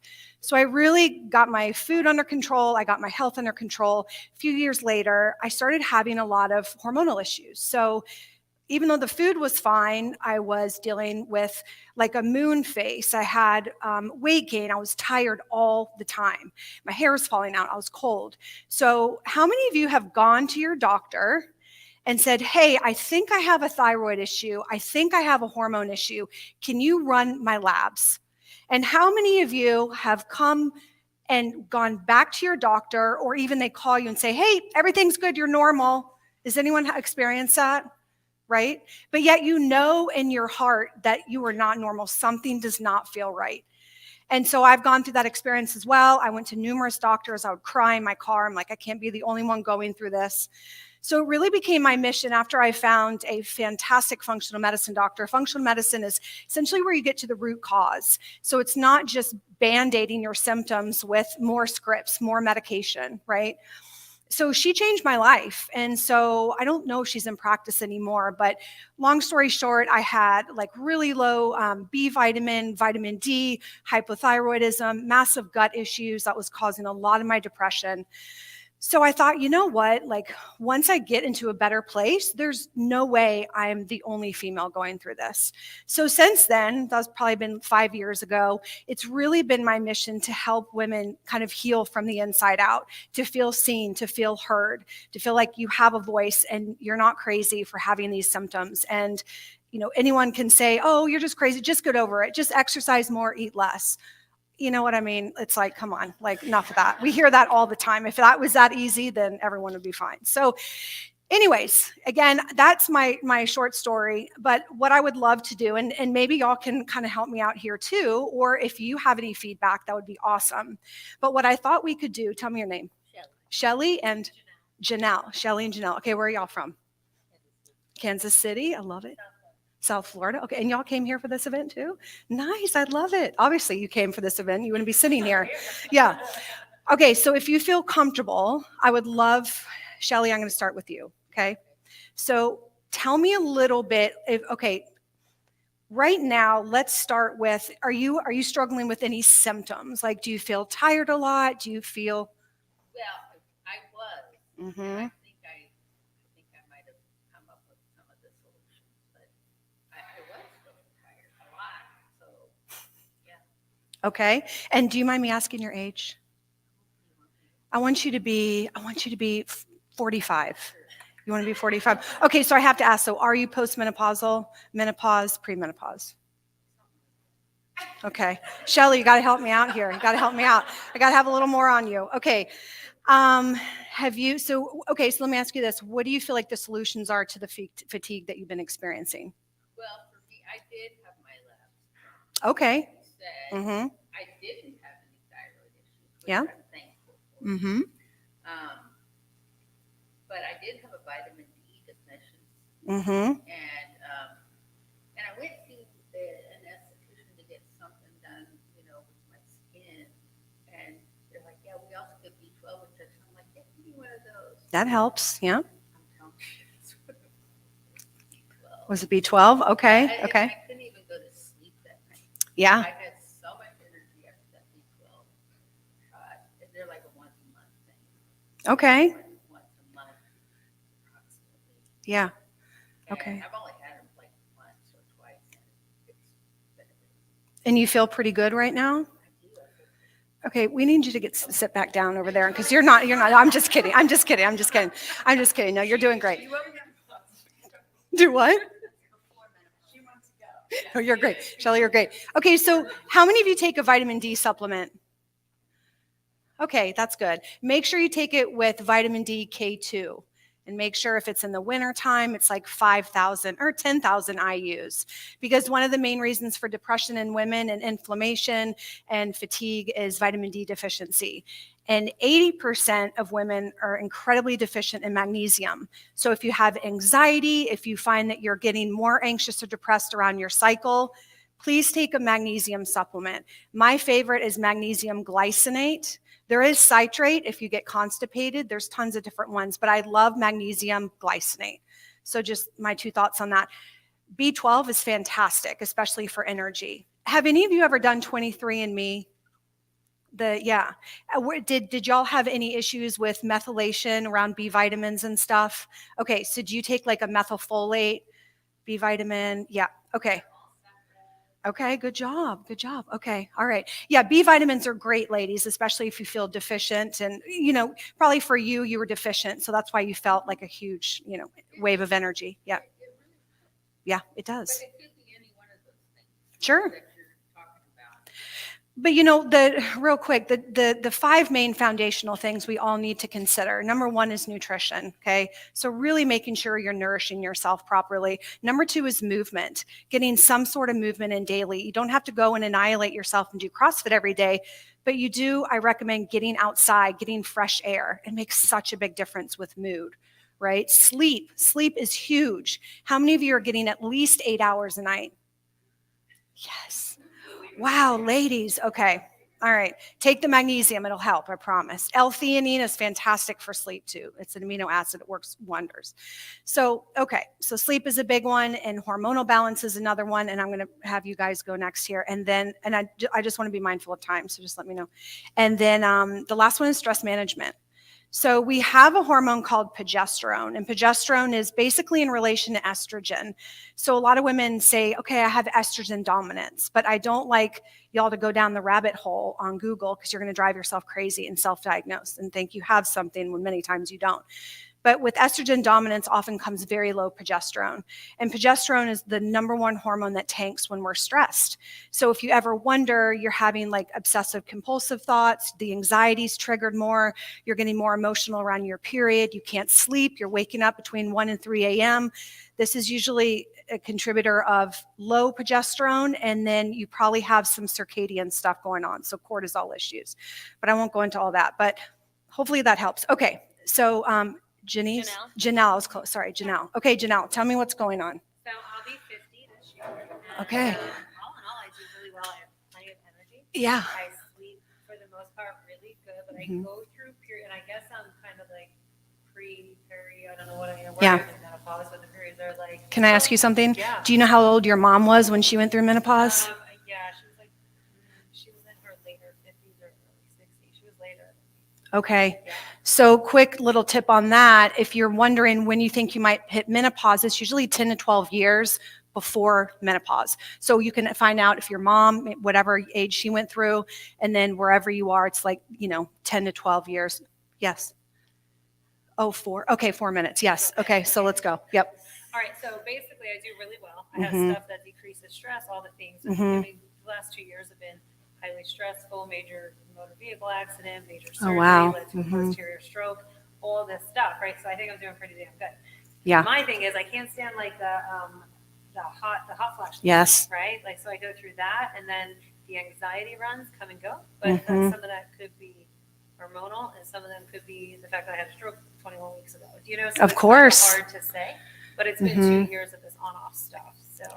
So I think for you specifically, I absolutely think it's probably trauma related for sure. And then with the traumatic injury, you probably have maybe a little bit of dysregulation in your brain, maybe a little bit of your neurotransmitters got off a little bit, but there's absolutely things you can do. My suggestion, especially if anyone else has hot flashes, black cohosh is fantastic for hot flashes. So I would definitely recommend getting that. And then just side note too, one that would help a lot with some of the other things you're talking about, ashwagandha would be really good for you. Okay, fantastic. Okay, I think L-theanine would be good for you as well. Awesome. Look at you on it. I know, Okay, right? I love I this. know, it's like there's still that, and it's at night. It's like the cover's on. Yeah. And it's like, oh my God, I'm freezing. Uh-huh, uh-huh. Cover off, right? So, but it's not, that's like the worst. Like, with that. So there's something called the chili pad. Okay. I don't know if y'all have heard of this. I am obsessed. It's the best. Yes, you lay it on the mattress. And I feel like I'm like 80 years old because it's this thing that you put on the side of the bed. It makes this loud noise and it's this tube that goes in, but it works wonders. So I highly recommend that. But chili pad, I'm glad you're taking those things. Black cohosh will help a bunch. And then make sure you get sunlight first thing in the morning. That'll help with your circadian, your sleep. Yep. I've been in nurse for 30 years. Oh, amazing. Oh, so you work night? Oh, gosh. Yeah, that'll throw you off. Mm-hmm. Years ago. And I still think that still holds. Totally. Pattern in us that. Yep. Yeah, because it's really been challenging to get myself in a great morning routine. Yes. Because my brain wants to be so creative at midnight. Of course. Yes. The world wakes up at midnight. So they say you're born either a night owl or a morning person. I found that interesting. Yeah. No, thank you for sharing. Do I have time for this last lady or no? 1 minute. Okay, please tell me your name. Clarice. All right, tell me what's going on with you. Yes. Oh, yeah. Wow. Yeah. Oh my gosh, can I just give you a hug right now? Yeah, that's a lot. That's a lot. That's a lot. I like to eat sugar. Okay, yep. But real food doesn't taste good. Yeah. And I just run off of Fumes. and energy from the sugar and Mm-hmm. You know what? So we'll talk after this because it might take more than 30 seconds. But I gotcha. Okay. All right. Well, ladies, that's all I got. So hopefully it was somewhat helpful and you might have learned a little bit. But thanks for listening. So yeah. All right. Thank y'all.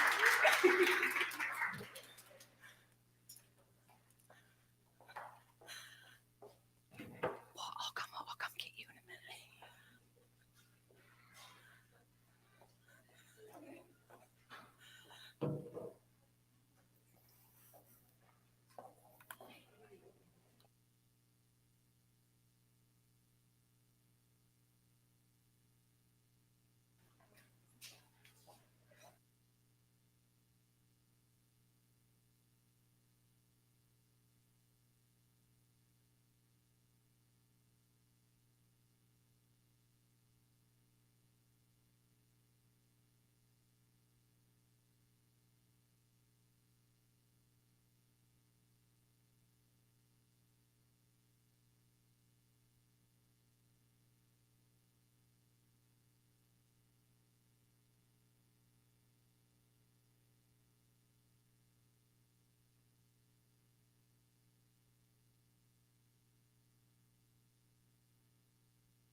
A speaker who was due to come online.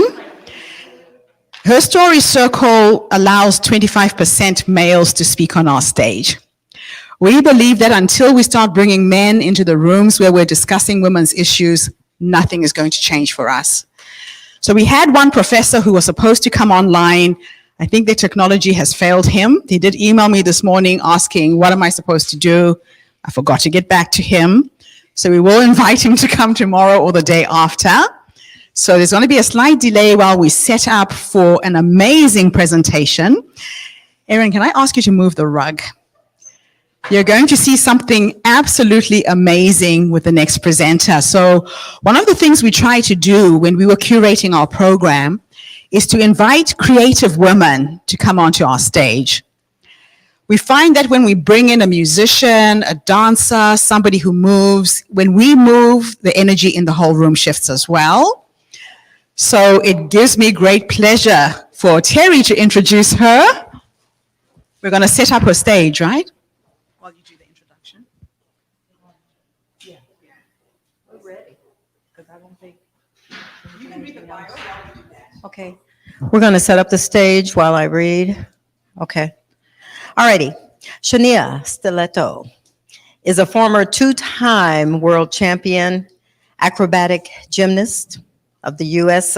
Gymnastics Hall of Fame member, and a world-class circus hand balancer for nearly 2 decades, performing with elite entertainment companies worldwide, including Circus du Soleil.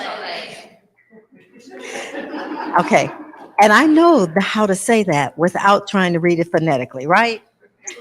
Oh, okay. Sheena was the first ever American world champion acrobatic gymnast in the history of sports and was the first ever 2-time American world champion in the history of acrobatic gymnastics as well. Sheena Stiletto was the first ever, she's got a lot of firsts, you guys, acrobatic gymnast to be inducted into the USA Gymnastics Hall of Fame and was also the first ever acrobatic gymnast to be included in the USA Gymnastic Olympic Tour, where she received honorary status. As we all do, we have a long list of accolades. She is going to demonstrate her skill for us as she speaks. She will speak after or during or somewhere along the road, okay? So while they're getting set up, I'm moving out of the way. She's been all over the world, nearly 2 decades as a freelance circus performer, and has over a decade of collaborations with Cirque du Soleil as an acrobatic duo and as a soloist hand balancing specialist. Are we just about ready, Sheena? We got to talk to the camera person. Okay. Okay, great. Welcome. There you go. Thank you. Now that I'm all set up, thank you. As you see, for me, it's a little bit of an event everywhere I go. And so, before I start my full presentation or my talk, I wanted to just show you a little of what I do. I'm Shanae Stiletto, and I am a circuspreneur. And if you want to cue music for this little section, you absolutely can. If not, that's also okay. So thank you so much.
Thank you for that music, and thank you. That was unique. So thank you so much. My name is, again, Shanae Stiletto, and I am a circuspreneur. And as you can see, I am competitive. I have always been a competitor. I am the circuspreneur I am now because I believe in always competing against yourself. It has carried me through. Becoming the first American acrobatic gymnast world champion, and then defending my title to become a two-time world champion in acrobatic gymnastics took a different level of competitiveness that I didn't even know I was capable of. I look back on that time, even now, in awe of the sheer determination and stamina that it took to achieve such things. But it was never about who else was in the game. It was always a competition occurring within, that inner feat visible only to myself. And excuse my cards. Impeccable. There are times when I have not wanted to be impeccable. I have had so many reasons to want to rebel against having to show up with impeccability, but I've discovered that my higher self evolves every single time I do. Competing on the world level for years is exhausting.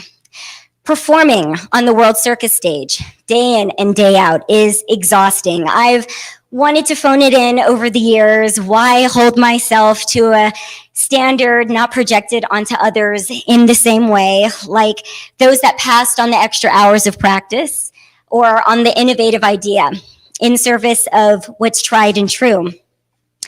Impeccability, though the long game, continues to be my secret weapon. Was I ever the most gifted or talented? No, I truly wasn't and have never been. However, my rededication to impeccability throughout every incarnation of my life has given me the edge that others far more gifted and talented were willing to give up on. I have fond memories of crying to my parents about being terrified to be late to acrobatic gymnastics practice and the fate that awaited me if I were. And they remind me of that until this day. Radical. I see it, I feel it, and I do it. There is this huge force that comes with all of that makes me know deep down that I can do this beyond what anyone else has the capacity to understand. At every stage of becoming a circuspreneur, I have answered a silent call, pulling me towards visions on the center stage, in roles for Cirque du Soleil, not created for a woman that looks like me, or in characters and charms in far-off places and spaces inhabited by those that do not look like me. To become a circuspreneur, to chart a path within the circus before the Got Talents that I've appeared on worldwide, and before the endless amounts of commercial opportunities that flood our screens, I dared to take the identity of acrobat. And it's still a dare. It's still this radical agenda of simply existing as an acrobat in a world that wants you to be a certain stereotype or prototype of whatever happens to be the current fashion. Before so-and-so's friend was a contortionist, I was and still am an acrobat, a circuspreneur, beyond all advice, wisdom, and support to be one. Curiosity has left me open to taking more risk because I feed my inner flower with freedom and different aspects of freedom. The unknown has never scared me and has never taken hold of me or kept me from an adventure. Traveling the world from such a young age has provided a gateway into curious experiences, and some terrifying, but mostly gratifying and educating. Curiosity keeps me relevant in a business that implies your time is up before you are 20.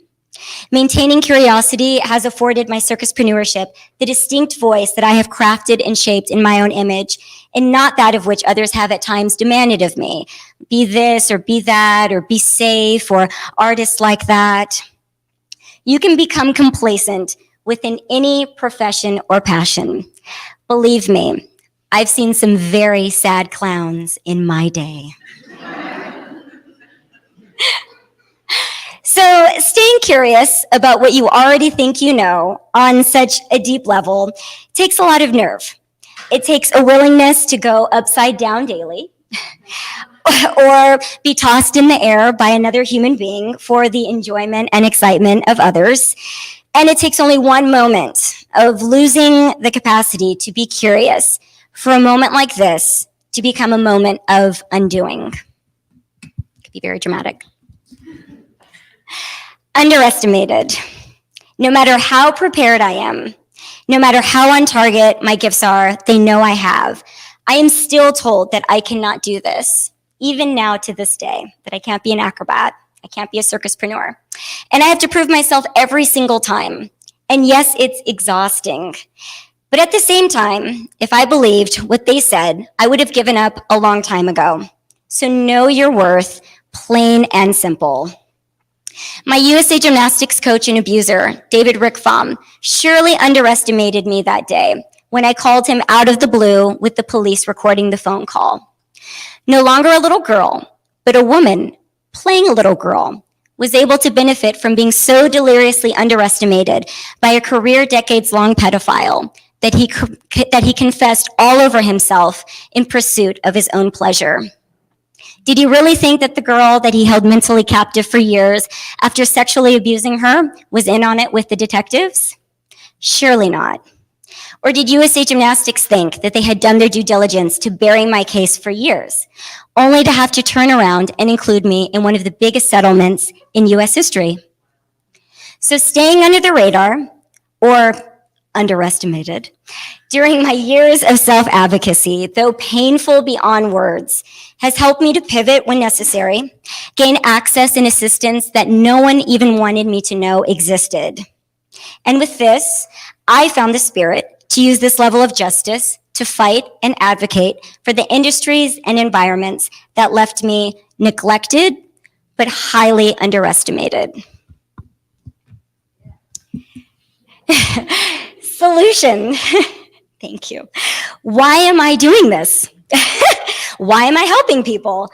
Why am I putting myself at the mercy of others' impressions of me, under their microscope, especially if the circus can be looked at as something that is really selfish and all-consuming? But the circus doesn't work without a public.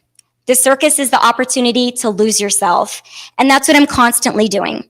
Losing myself in advocacy, in my Live Like an Acrobat podcast, in circus educating. To continue to work in this space, you have to be willing to sacrifice who you are. The moment that you fall back into being you is the moment you lose the audience. Having a tangible outcome that you can get to and understand that there is something tangible that you are reaching for, and that beyond that, you have to let the rest go, and it's out of your hands, is my formula for being a circuspreneur. Remember, the first is never celebrated. It's always who comes after. My life's work as an acronym, if you haven't noticed, is the word circus.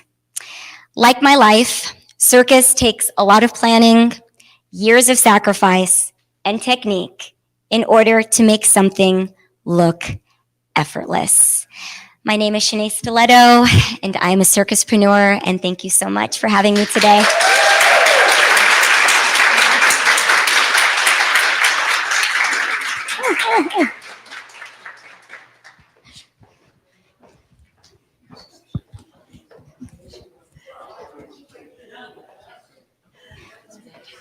Thank you. Thank you so much. Thank you. Sit right on. No, thank you. You're so sweet. Thank you so much. Thank you. Okay. That was fascinating, wasn't it? Woo! Oh, even back in the day, I couldn't do that then. Okay. I need to run back. Okay. Well, we've got everybody working today.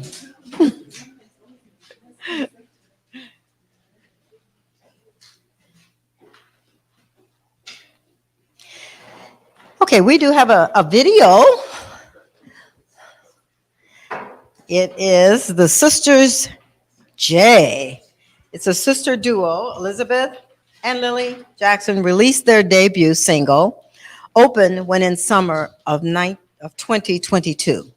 The song went to #1 on both the Euro and international indie music charts and #2 on the world indie charts.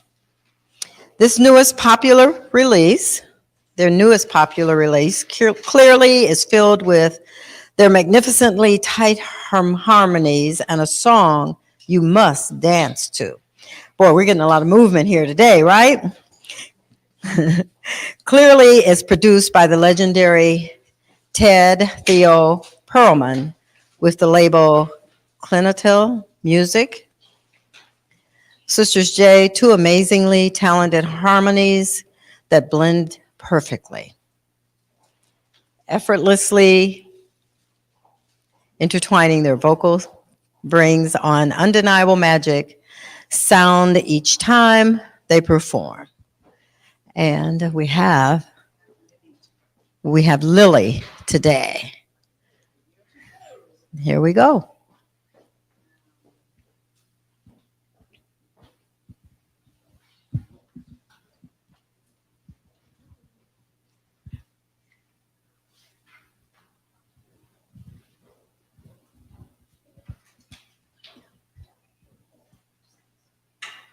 Hi, my name is Ali Grace Jackson, and I am 19 years old. You guys hear her? You guys hear her? You guys hear it? Yeah. Yep. I'll just hold the mic, yeah. Is it on? Okay. Try that again.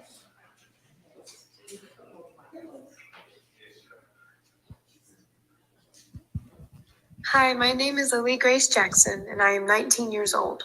I am a freshman in college and am studying animation.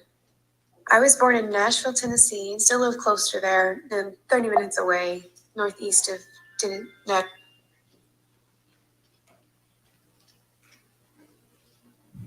I think the video needs to buffer. We'll give it a few minutes.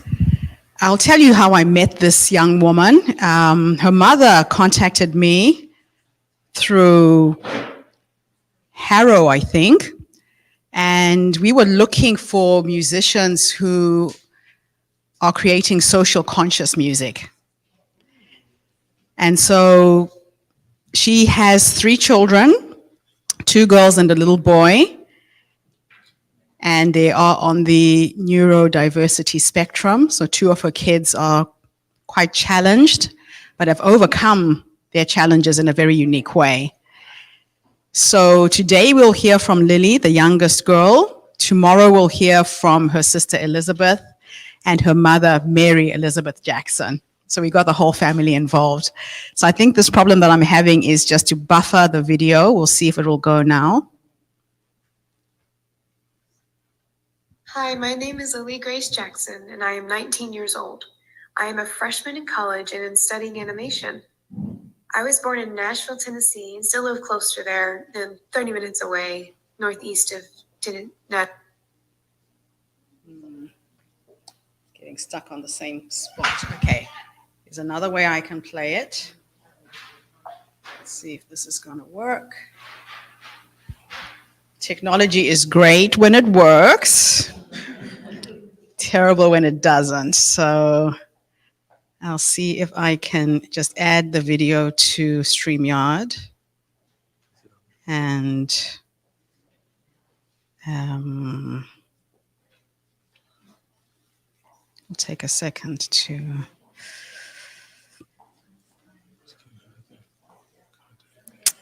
The file format is wrong.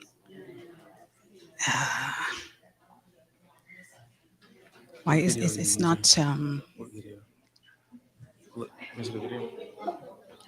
Hold on. Yeah, it's an MP4. Maybe open with something else.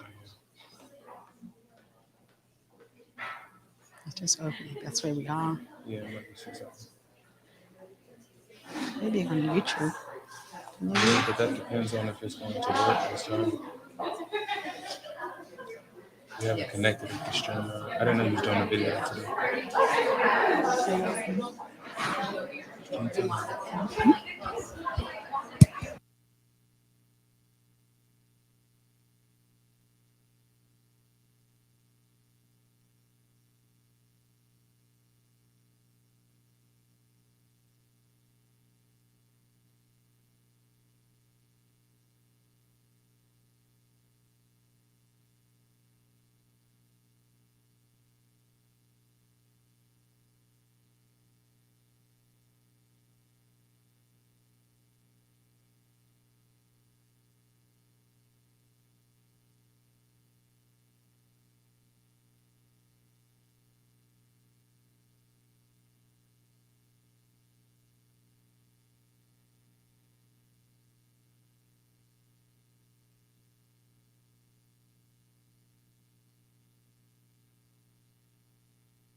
Ladies, we are so sorry, but we know technology.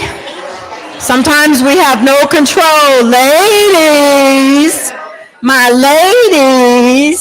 my queens, my princesses, I like the chatter. I love the chatter, but we are going to proceed.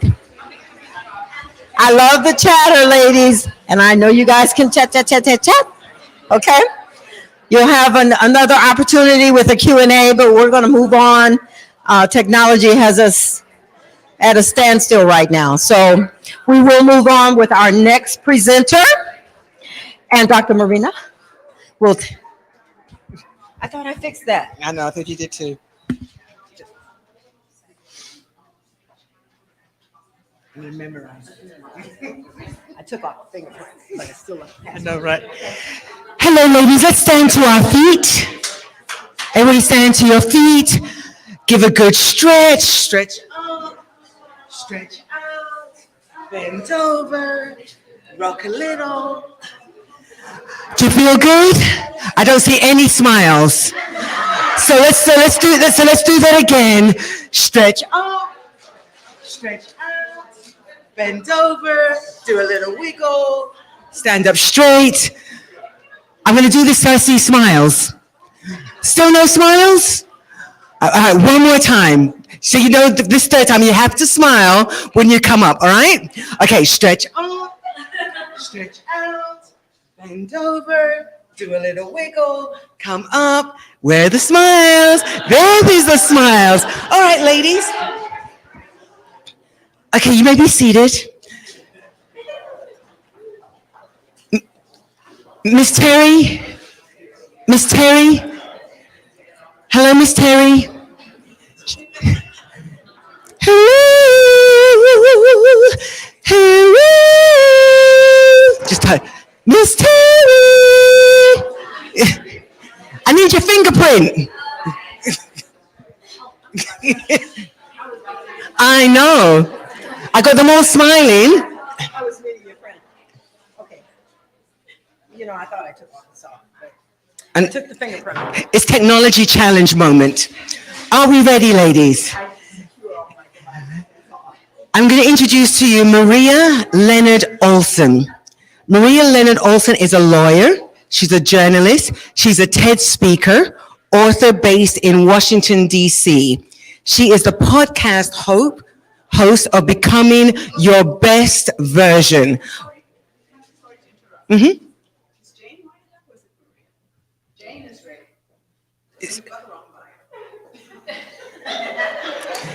Once again, I stand corrected. I won't get you to stand up, bend over. I won't do that to you. What? Do a little song? Oh, what kind of song? A happy song? Summertime and the living is easy.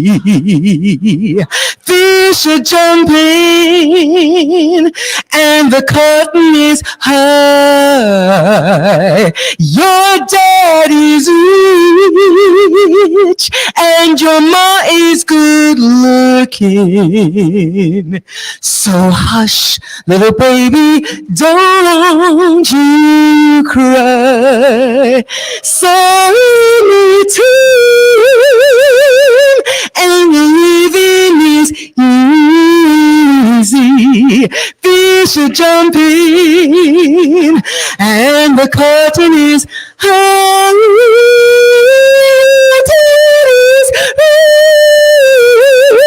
And your ma is good looking. So hush, little baby, don't you cry. Summertime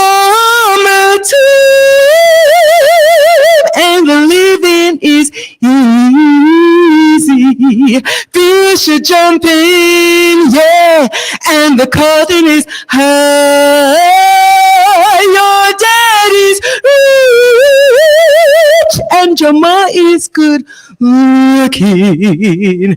So hush, little baby, don't. Hush, little baby, don't. Hush, little baby, don't you cry.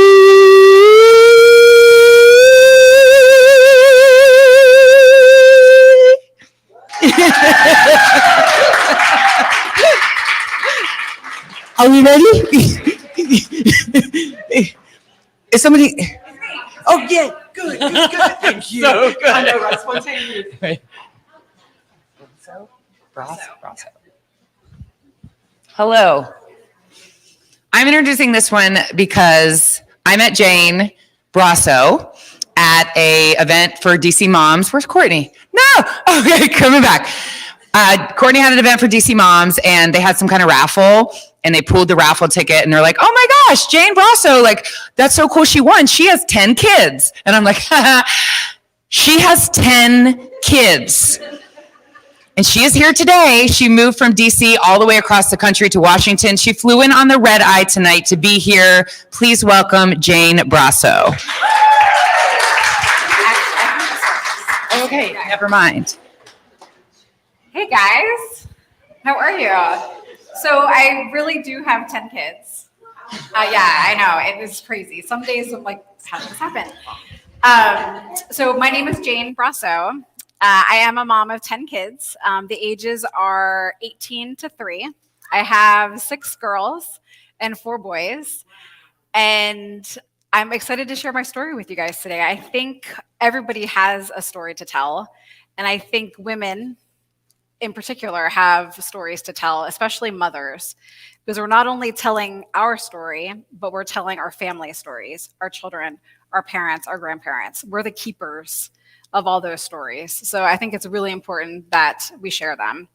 So a little bit about me. I am an only child who always wished for siblings and ended up creating this huge army that now controls everything, and they rule everything. And luckily, I found this amazing man who wanted to go on this journey with me.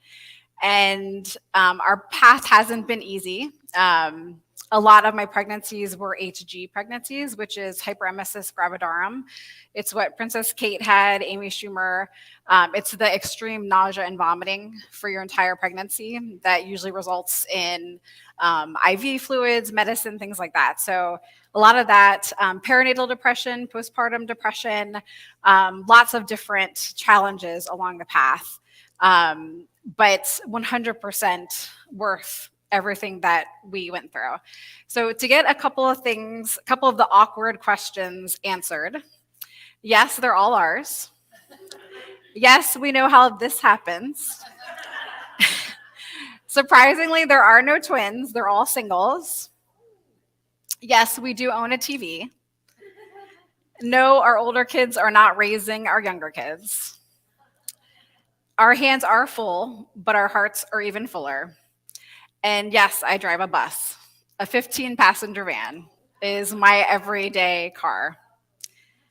I think 5 years ago, I had my 9th, and I got on social media. I think motherhood is one of those oxymorons where you're surrounded by children all the time, but you feel so lonely and isolated. It's just one of the things that to me just never made sense, but it's so true. And I got on social media 5 years ago just looking for an outlet. Like I felt like I was on an island. And I really didn't know what I was going to talk about or what I was going to do. I just was looking to make connections. And I just started sharing our messy life, like stuff everywhere, how many piles of shoes are by the front door, and how hard it is. And really made these amazing connections on Instagram. I started a blog. I started writing for Baby Center and the Baby Chick and DC Moms blog, which I met so many amazing people.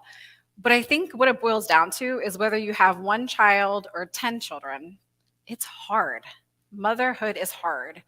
And I think the more that we share those stories, those hard stories, we don't feel alone and we feel that community. And that's why HerStory really spoke to me, because that's something that I do on a regular basis.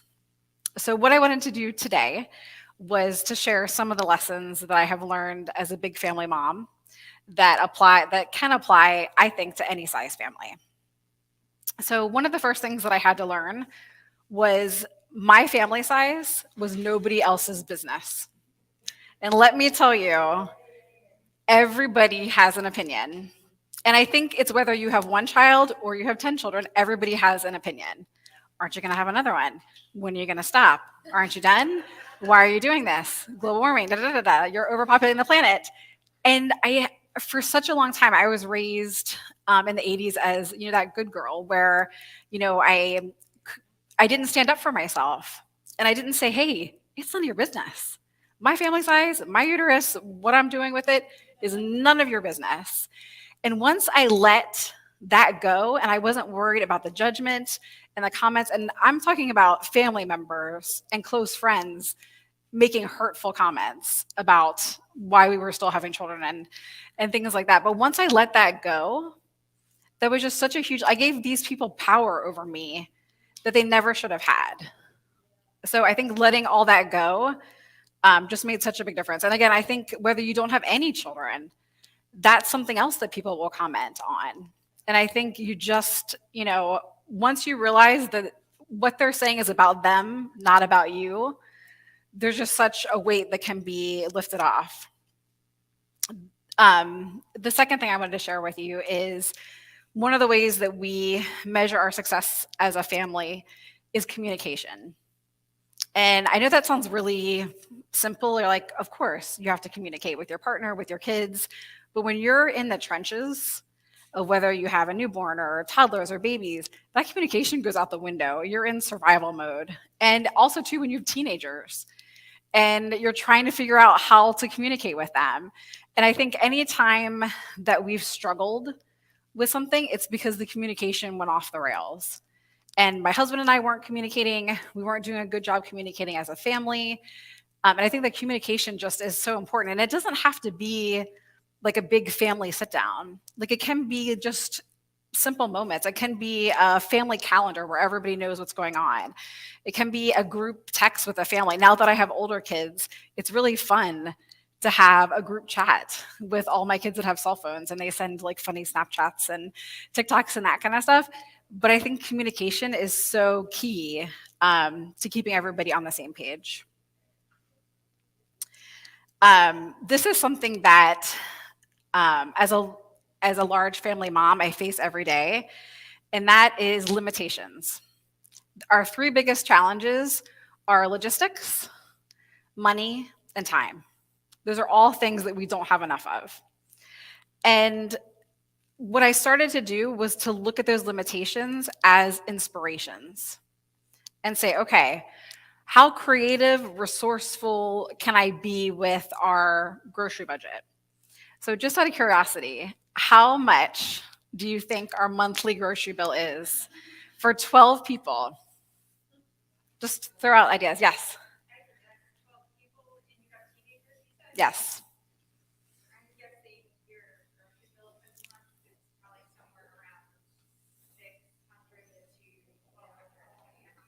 It'd be $600 a week. Yeah. And with inflation and everything, we're close to about $3,000 a month. Yeah. So, I mean, that's as much as people's mortgages. So we have to be so creative and resourceful with our limited budget. Everything gets used. We make sure that we empty the pantry, the freezer, all those things. And we're also resourceful with the clothes that we get for our kids and toys and things like that. Hand-me-downs, secondhand shops, thrift stores, Facebook Marketplace, buy nothing groups.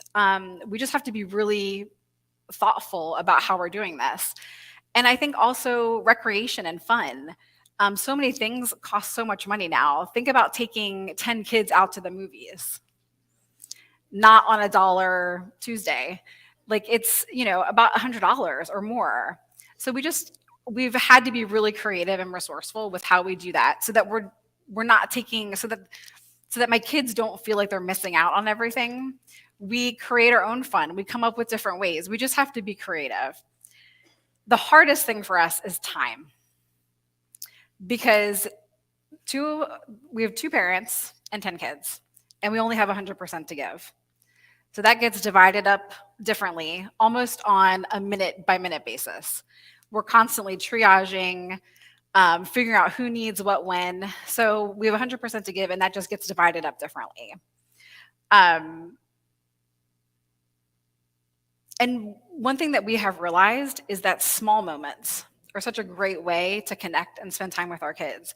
I will never underestimate the power of driving one of my older kids to a practice or to an activity. There's so much good conversation that can happen there around the dinner table. Like, it doesn't have to be a big, huge production for there to be value in that time. This probably is something that I should have put first, but teamwork does make the dream work. The only way that we get out of the house in the morning is to work as a team. And all of our kids have jobs in the house. They're age appropriate. Like, I'm not having anybody that's, I don't have my 3-year-old cooking dinner and, that kind of stuff. But learning lessons of responsibility and teamwork, they happen in our house every day. The older kids do help with meal prep and help a little bit with taking care of younger kids. The younger kids clean up after themselves. They do toys. They take care of pets, things like that. And I think that they then have an ownership. Like, they get that we all have to work together in order for this to work. The other thing that is key in our house is organization and prep work. I'm sure you can imagine making 8 lunches every day, school lunches, you know how that works, and just putting in a little bit of effort. I am not a type A organized person. I would love to tell you that I am. I probably wouldn't have 10 kids if I was a type A personality, because there's so many things that you have to let go. But just a little bit of organization and prep work just makes such a difference, so that we don't have the morning drama, laying out things the night before, having the kids pick out their clothes, having, prepping lunches ahead of time. On the side of letting things go, the more children that I've had, I've realized that I have to let the small things go. My house is going to be messy. My house is going to be loud. It's not going to be Instagram perfect. My holidays are not going to be Hallmark holidays. And that's okay. And I think that society tells us that we should have a perfect house. We should be cooking, a homemade meal every night, that kind of stuff. And it's just not realistic. That's just not reality. The last thing that I wanted to focus on, and it's such an important thing, and that's taking care of ourselves. I think as women, as mothers, we usually put ourselves last. And I did that for such a long time, to the detriment of my health, my mental health, my physical health. I was definitely caught in that martyr complex where I thought I had to do everything all the time. I couldn't ask for help. And it's so crucial for us to take breaks. Burnout is real. And it's physical and it's mental, and it's just so important for us to take care of ourselves. I still struggle with depression. I take daily medication. I'm working on figuring out my triggers, controlling the things that I can control as far as sleep and food and things like that.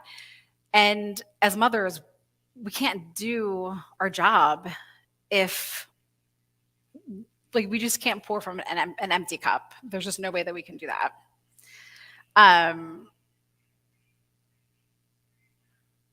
I had the incredible privilege of raising 10 humans. If you would have told me that 20 years ago, I never would have believed it. Never would have believed it. I don't have all the answers. I make lots of mistakes. I'm constantly learning new ways to parent and things like that, but it just is an amazing privilege.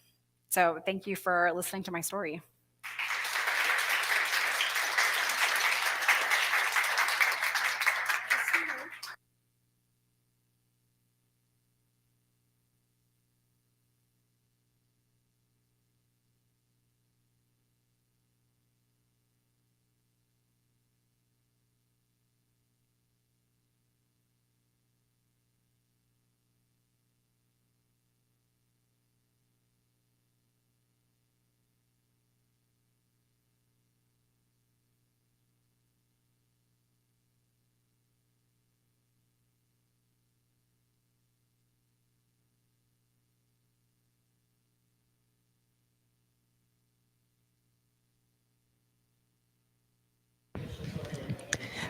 Maria Leonard Olson is a lawyer, journalist, TEDx speaker and author based in Washington, D.C.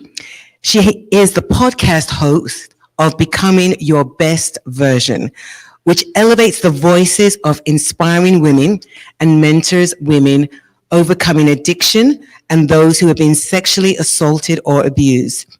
Maria graduated from Boston College and the University of Virginia School of Law, served in the Clinton Administration Justice Department, fostered newborn babies awaiting adoption, and has been on numerous charitable boards.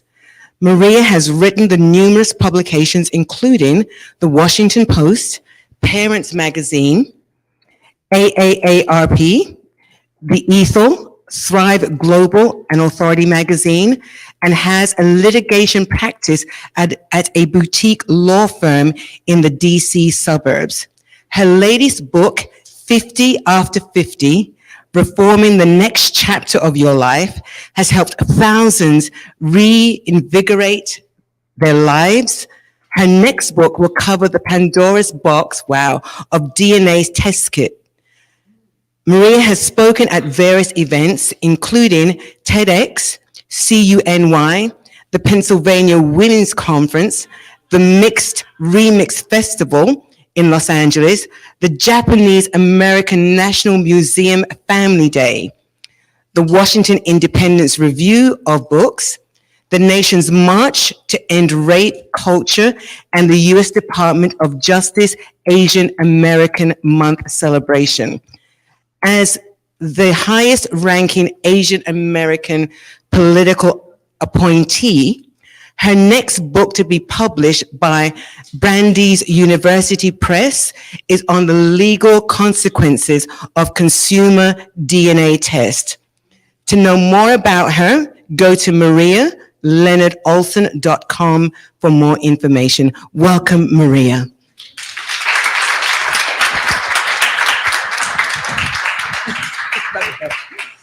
Thank you so much for that introduction. 10 years ago, in my 50th year, my life fell apart. I drank my way out of a 25-year marriage. From the outside, my life looked pretty good.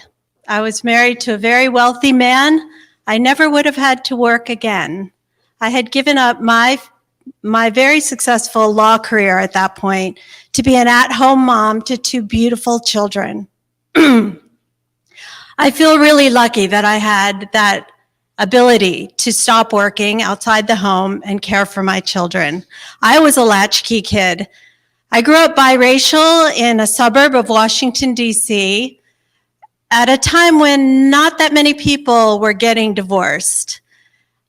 And I was in Catholic school. My parents were excommunicated because they got a divorce. So my father would drop us off at church, my brother and me, and we'd have to sit among the large, predominantly Irish Catholic families alone, the only brown people in the entire church. I felt kind of like a freak. So I disappeared into books. My refuge was books, and it inured to my benefit. I was an excellent student. I went to a top 10 law school, and at law school, I found a Southern gentleman, married him, and my life looked pretty good. His family was very waspy, did not understand why he would marry a Catholic or a brown person, and his grandmother saw my picture and asked if I could speak English.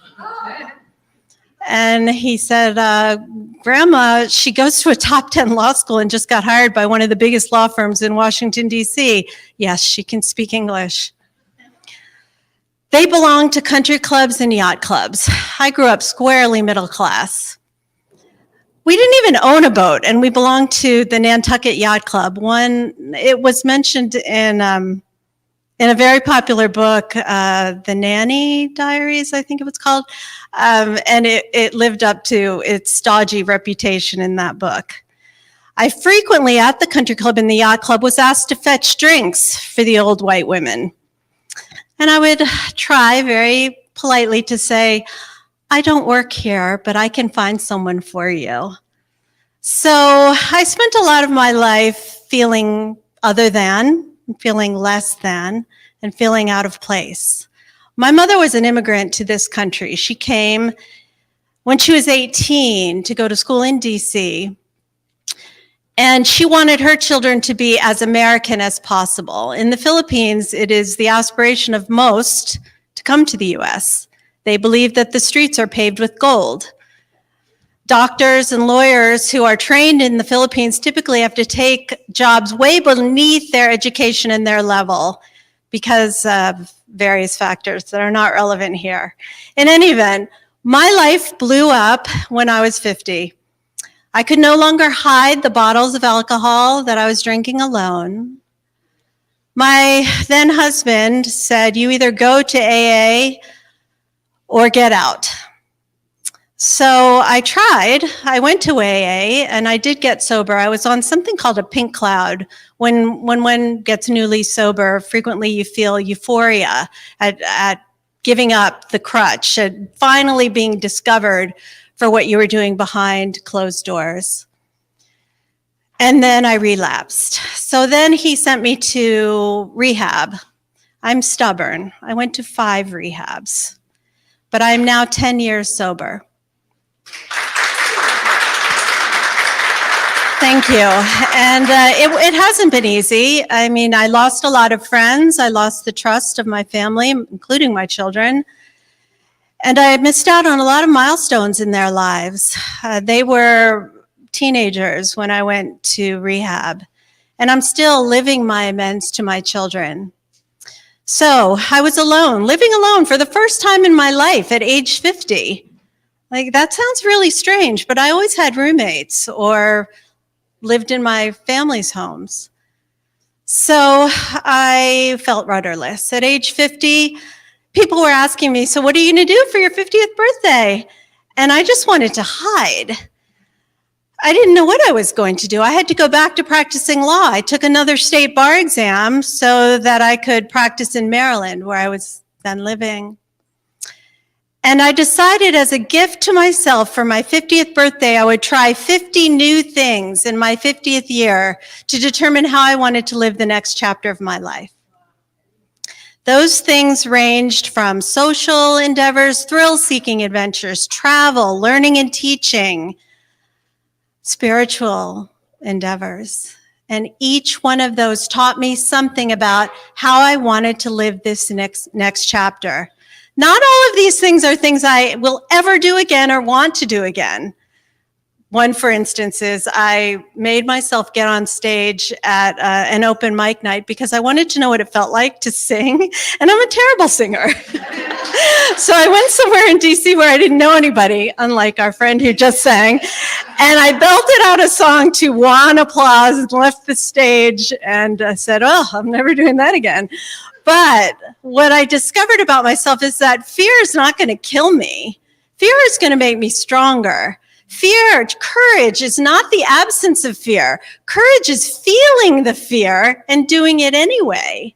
And I did it anyway. So I didn't intend to write a book about my experience, but so many women were asking me, 50 is a common time to reevaluate one's life, asking me, oh, I want your list, I want your list. So I found an agent, got a great publisher, and this book was produced. And it has become a vehicle for telling my story. I bled over these pages, told a lot of secrets that I had never shared before. And I shared the lesson I learned in each of the 50 things. Now, not all of the 50 things are things probably anyone would want to do. For instance, I sold most of my belongings, put the rest in storage, and I moved to Nepal. I volunteered high in the Himalayas in a village where they had never even met one single Westerner. I worked with the children in a school there and helped to build a library. I came back to the US and I gathered books and school materials and sent them back there in the library. It's still standing today. I'm very proud of that endeavor. But what it became for me was an exercise in cultivating gratitude. We, by virtue of being born in the US, take so much for granted. Like, there are no paper towels or paper napkins in most of Nepal. And if there are, you get a very small piece. Like the paper's expensive there. So clean water is something most of us take for granted. Many of my students there didn't know if they were going to eat that day. Many of them didn't have shoes, and there was snow on the ground. Yet many of the families invited me to their homes for tea. They would share what little they had, because that was how they showed regard for others and caring. And I learned so much from these children. They were among the happiest people I've ever met, and they had so very little. So some of the other things I did, I had been with the same man for 25 years. There's a chapter in this book called Dating for Dowagers. Like, it is weird to start dating someone again at age 50. You know, your body's not the same. I'm like, eyes up here. Sorry, maybe that was a little TMI. But I went to some like speed dating events in Washington, D.C. And before I realized that there were ways to go to such events that were categorized by age, sometimes I'd be sitting across from a 20-something-year-old who would be like, oh, I like older women. I'm like, not happening. No, this is not happening. I have a child your age. And they're like, no way. And I'd pull out my license and they'd be like, oh my God, you look so good. And I'd be like, Asians don't raisin. But since you have given me, you've made my day, I'm actually going to help you out here. Your opening line really was bad. So come on, give me some more information about you. I'll help you like revamp your shtick with the women. So that was another thing I tried, dating. Strange in midlife, but there's some advice in here. If any of you are newly single, I'll help you out. I'm a great wing woman. Thrill-seeking adventures. I got a motorcycle and my motorcycle license at age 50. And I just love the feeling of the wind against my face. I don't drive in the city. I go out to Upper Montgomery County and drive in the mountains and the hills, and it's beautiful. It's thrilling, and my kids were like, what? And my son went to one of the best prep schools in DC at the National Cathedral, and I was practicing turns in a cul-de-sac nearby, and I saw a mom of one of his classmates, and I saw her go like this. And I was like, okay, here we go. So I pull over, and she's like, Maria, is that your motorcycle? I'm like, yes, it is. I just got my license. I'm practicing turns. And she just stared at me. And I said, yeah, my kids are kind of horrified. And she said, well, I am too. And I could feel that mantle of shame that has just been a yoke on my back for my entire life. And I said, as I was taught in therapy, shame, I see you, but you're not welcome here. And I looked her in the eye and I said, well, gotta go. Full throttled, almost did a wheelie as I sped away from her. And it felt really, really good. So I'm not suggesting any of you go out and get a nice motorcycle. They are dangerous. But what I am suggesting is try some things that scare you. Expand your comfort zone. When we stop growing, we start dying. You know, I strive another category of learning in this book, what's called learning and teaching. There are a lot of schools that offer free university classes to seniors or people in middle age or people who are even beyond college age. I've taken a number of classes at American University here in our nation's capital. I love TED Talks. I mean, what mental floss for the mind TED Talks can provide. You can learn anything. And YouTube. I learned how to fix my refrigerator via a YouTube video. You just type it in and someone out there will teach you how to do whatever it is you're thinking you need to do. So I guess my message to you today is you don't have to be 50 to wait to try new things. You don't even have to do 50 things. Just start keeping, I use the notes function on my phone, places I want to go, things I want to try, And it's dynamic. It's not a static thing. I'll add things to it. I've learned things from people, conversations I've had here today that I've added to my 60 after 60 list and 70 after 70 list. I've been to 58 countries now. I just returned from Peru. I was living in Lima until Saturday. I now am lucky to have 2 children who are fully launched. Actually, my son is a TikTok star with 10 million followers. Follow him, Chris, on TikTok, in any event. And so now this chapter is pretty much all about me. You know, I know how to travel on a shoestring budget. In the last 6 months, I've lived in Guatemala for a month, Buenos Aires for a month. I went to Antarctica. I camped on the ice in Antarctica and woke up to a penguin staring at me. Like, my life is beyond my wildest dreams. Is it what I wanted? No. What I thought I wanted was I'd have a nice big house. My kids would come home with their significant others. We'd sit around the campfire or whatever. But that was a fantasy. My ex-husband said, you try to live in a Hallmark card, and that is true. I came from not a great childhood. When my parents got divorced, my dad tried to have my mom deported. I am also someone who was sexually abused as a child and raped as a teenager, and I didn't tell anyone. I was just full of shame. But I don't live there anymore. And you don't have to either.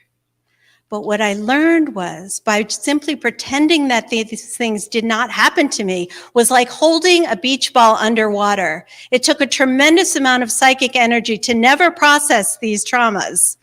And it would pop up when I was triggered in ways that I did not expect. So it is important, if you have any trauma in your background, to get help. And sometimes help doesn't mean formal therapy. It means allowing a trusted person to bear witness to your pain, whatever that pain may be. Don't keep it inside like I did. It really stunted my ability to be fully present for many, many years. I also learned that no one can make you feel inferior without your consent, and that no one is responsible for your happiness but you. I used to use outside affirmations as a barometer of my self-worth. I don't need any of you, or anyone else for that matter, to tell me that I am enough. I know that now. And the fact that you're sitting in this room surrounded by women who want to uplift you means that you know it too. You know that you are enough. So Bronnie Ware, an oncology nurse, did a study of her patients who were dying. And the number one regret of those people on their deathbed was not, I wish I had worked more and made more money, but it was, I wish I had allowed myself to be happier. I may have some regrets when I die, but that's not going to be one of them. So I implore you now, don't put off those dreams that you had. Your life is happening right now. Choose well. Thank you.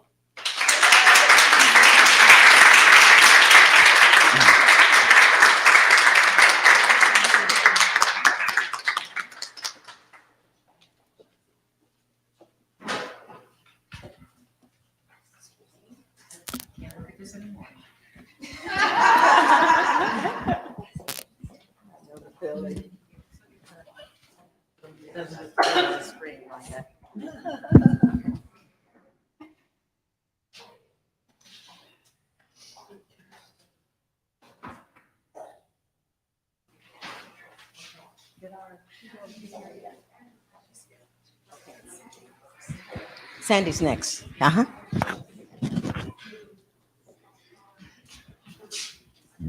Okay. Okay, Sandy, I'm going to say Sandy S, and she can... Scarlata. Scarlata. That was easy. Okay.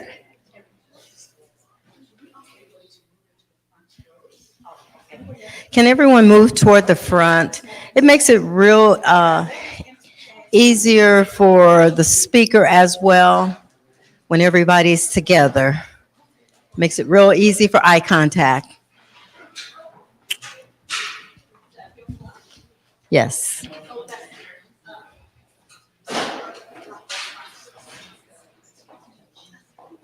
Okay.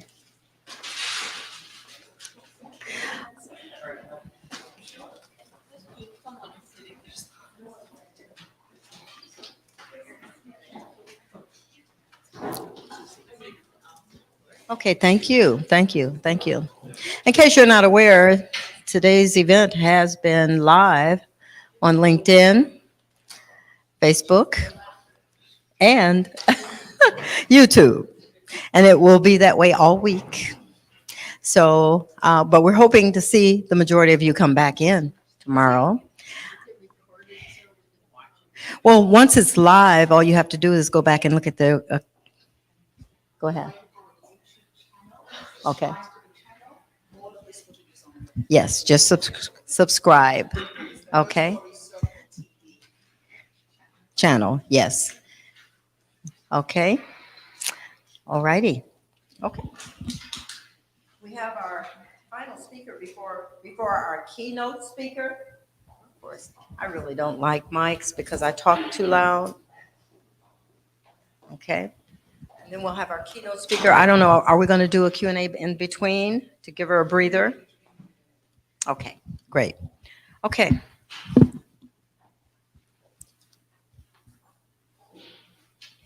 Oh, me and my security issues.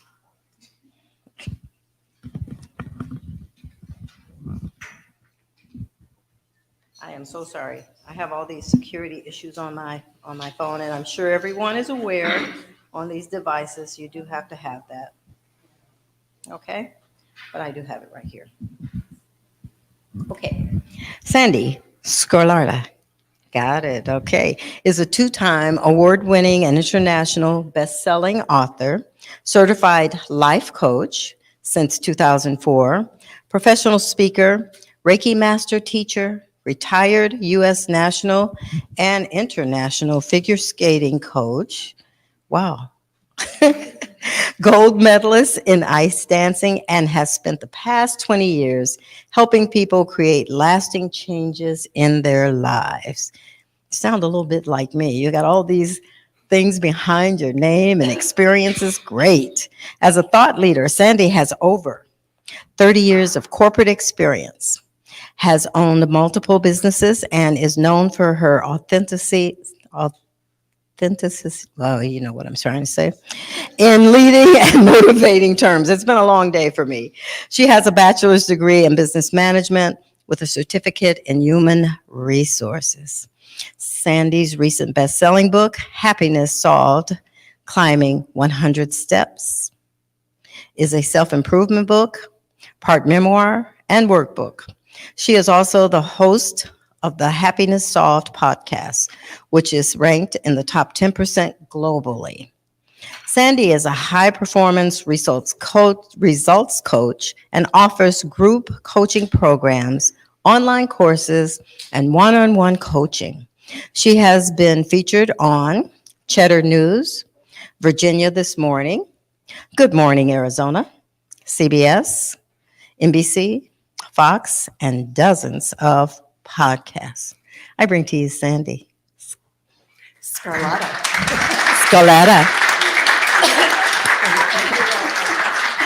Hello, everyone. How's everybody doing today?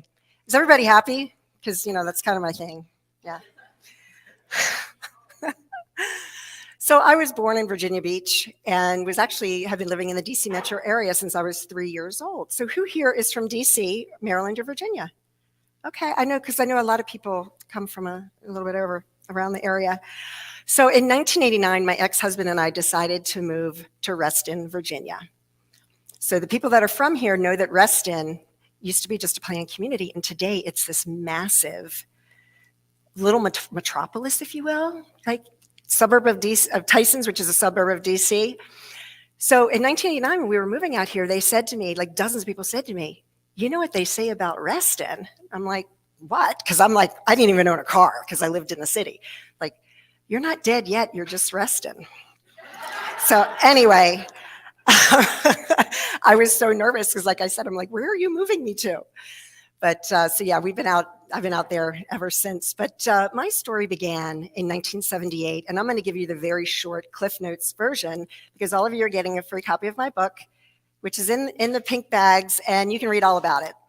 So in 1978, I was 12 years old and came home only to learn that my older brother, who was 19 years old, tragically died while serving in the US Army. So as you can imagine, my whole life came crumbling down around me. I lost my mother for 10 years, and I know there's a lot of moms out here. As you can imagine, it's a mother's worst nightmare. And so, you know, I've never held it against her, of course, because, you know, the minute I was holding my son, I was like, oh my God, like, I can't even imagine what she went through. But what happened for me is that the following 12 years, all I did was push the grief down and the shame and the anger. There's so many emotions tied around a tragic loss, and that was just one of many tragedies I've experienced even since that time. So what happened was, it was about 12 years after my brother died, I hit rock bottom in a really big way. And I got my act together, and ever since, I have just been this complete self-help junkie. Yes, I'm a high performer, almost to the extreme. Shanae and I, we were joking about it because we're both kind of from the same world. And I've been a high performer for 50 years. And my latest obsession is tennis. And I started training, I have 8 years till I'm 65. And I'm going to travel the world playing amateur tennis as in the 65-year-old category. My friends are like, why do you have these big audacious goals? And I'm like, it's just part of who I am.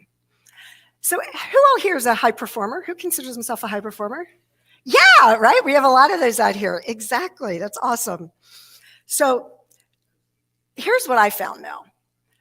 You're a high performer, you're getting stuff done, but I still had so many moments of frustration, overwhelm, anxiety at times, exhaustion. And so I practice what I preach because I've been doing this a very long time. And so I want to talk to you about some of the things that I do because who doesn't want to learn how to kind of manage some of this, right? So these are some of the things that I do on a daily basis that will help me to overcome those states. So does anybody know how many thoughts we have every day? Anybody? Huh? Too many, exactly. That's a great answer. It's actually between 60,000 to 100,000 thoughts that we have on a daily basis. Out of those thoughts, roughly on average, we have 85% of those thoughts are negative. But here's the thing, most of them are unconscious. We don't even realize it. So it's really important to pay attention to those negative thoughts. And then you have to deal with them because if you don't deal with them, this is another really interesting statistic. If you don't deal with those negative thoughts today, tomorrow, 95% of them are going to repeat themselves. And the next day, and the next day, and the next day. So you see where I'm going with this, right? So this is what I was facing in my life. It was just like, how can I, I know this stuff, I live it, I breathe it. How can I just get over all of this? So what got me to hit rock bottom was because I wasn't dealing with it. So that's one of the things, and some of you have talked about happiness and whatnot. Science shows us that the happiest people are those that experience the full range of emotions.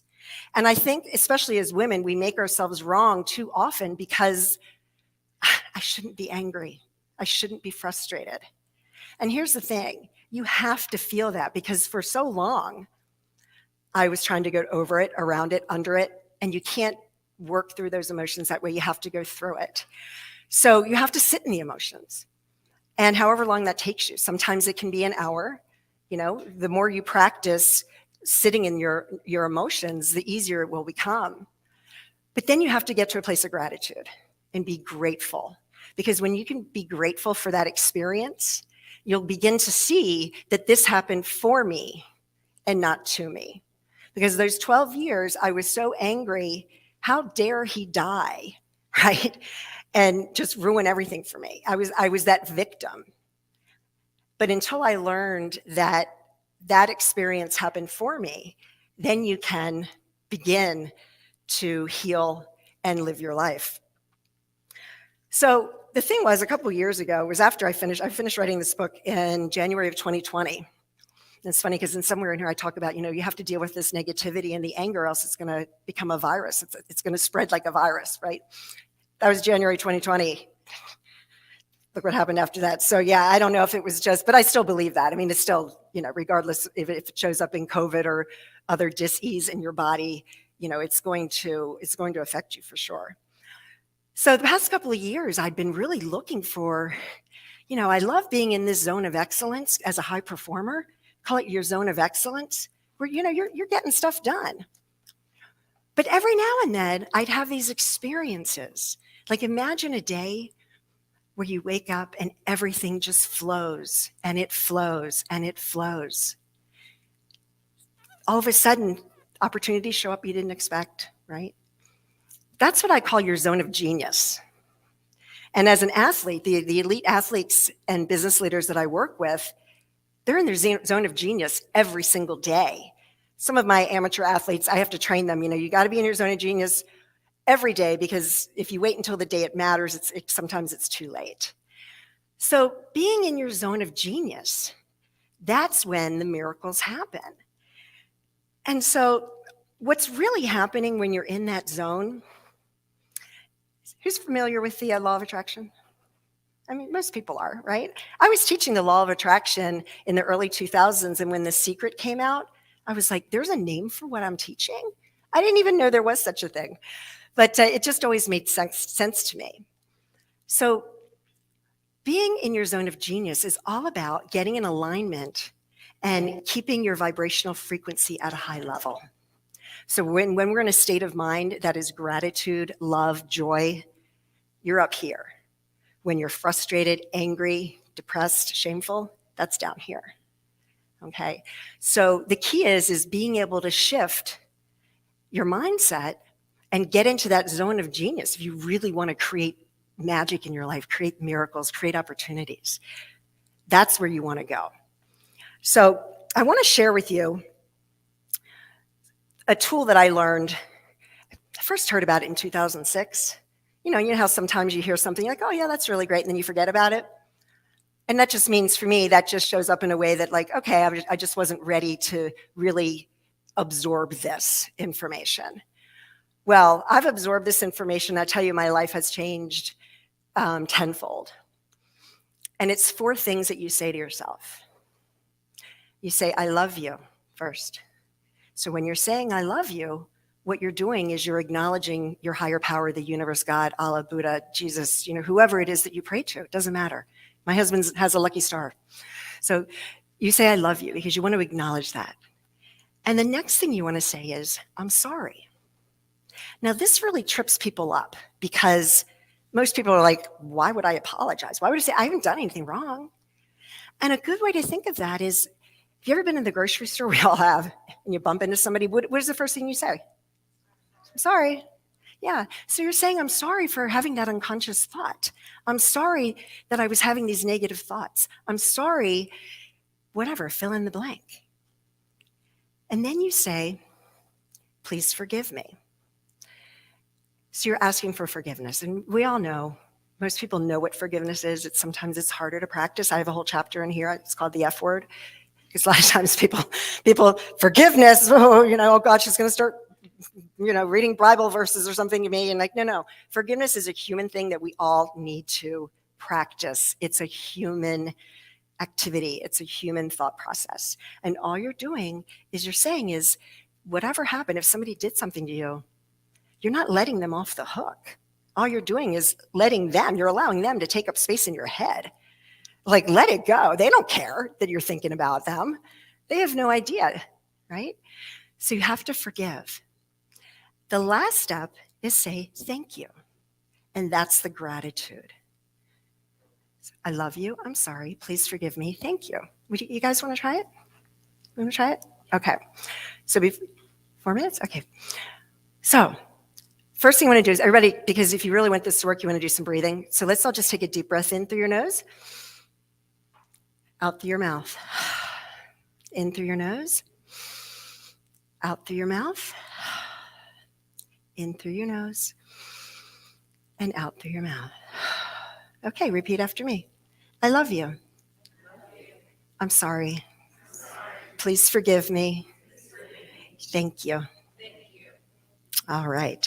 So when you're having a moment of stress, anxiety, fear, especially fear, think of that over and over and over. If you have a place to write that down or come talk to me afterwards, and I'll remind you what that is, because this is not in my book. When you repeat that, it's kind of like a mantra. I love you. I'm sorry. Please forgive me. Thank you. You're saying it to yourself. It's actually an ancient Hawaiian healing practice called Ho'oponopono. Some of you may have heard of that before. It's extremely powerful and it's really quick. You know, you can repeat it over and over and it helps you to just relieve the anxiety, but what it's doing is it's raising your vibrational frequency. So tap into that. So I'm almost out of time, but I do want to also mention that I'm here today with the Mentor Studio. Donna's going to be talking about that on Saturday, but I wanted to mention that we do have a podcasting division, which I run. If anybody's interested in starting a podcast, being a podcast guest, come talk to either me, Donna, or Janelle, and find out more about that. So thank you very much. I appreciate your time. Sandy Scarlatta.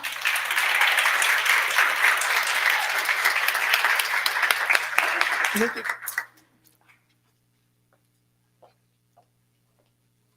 Just gotta turn this off. I don't know.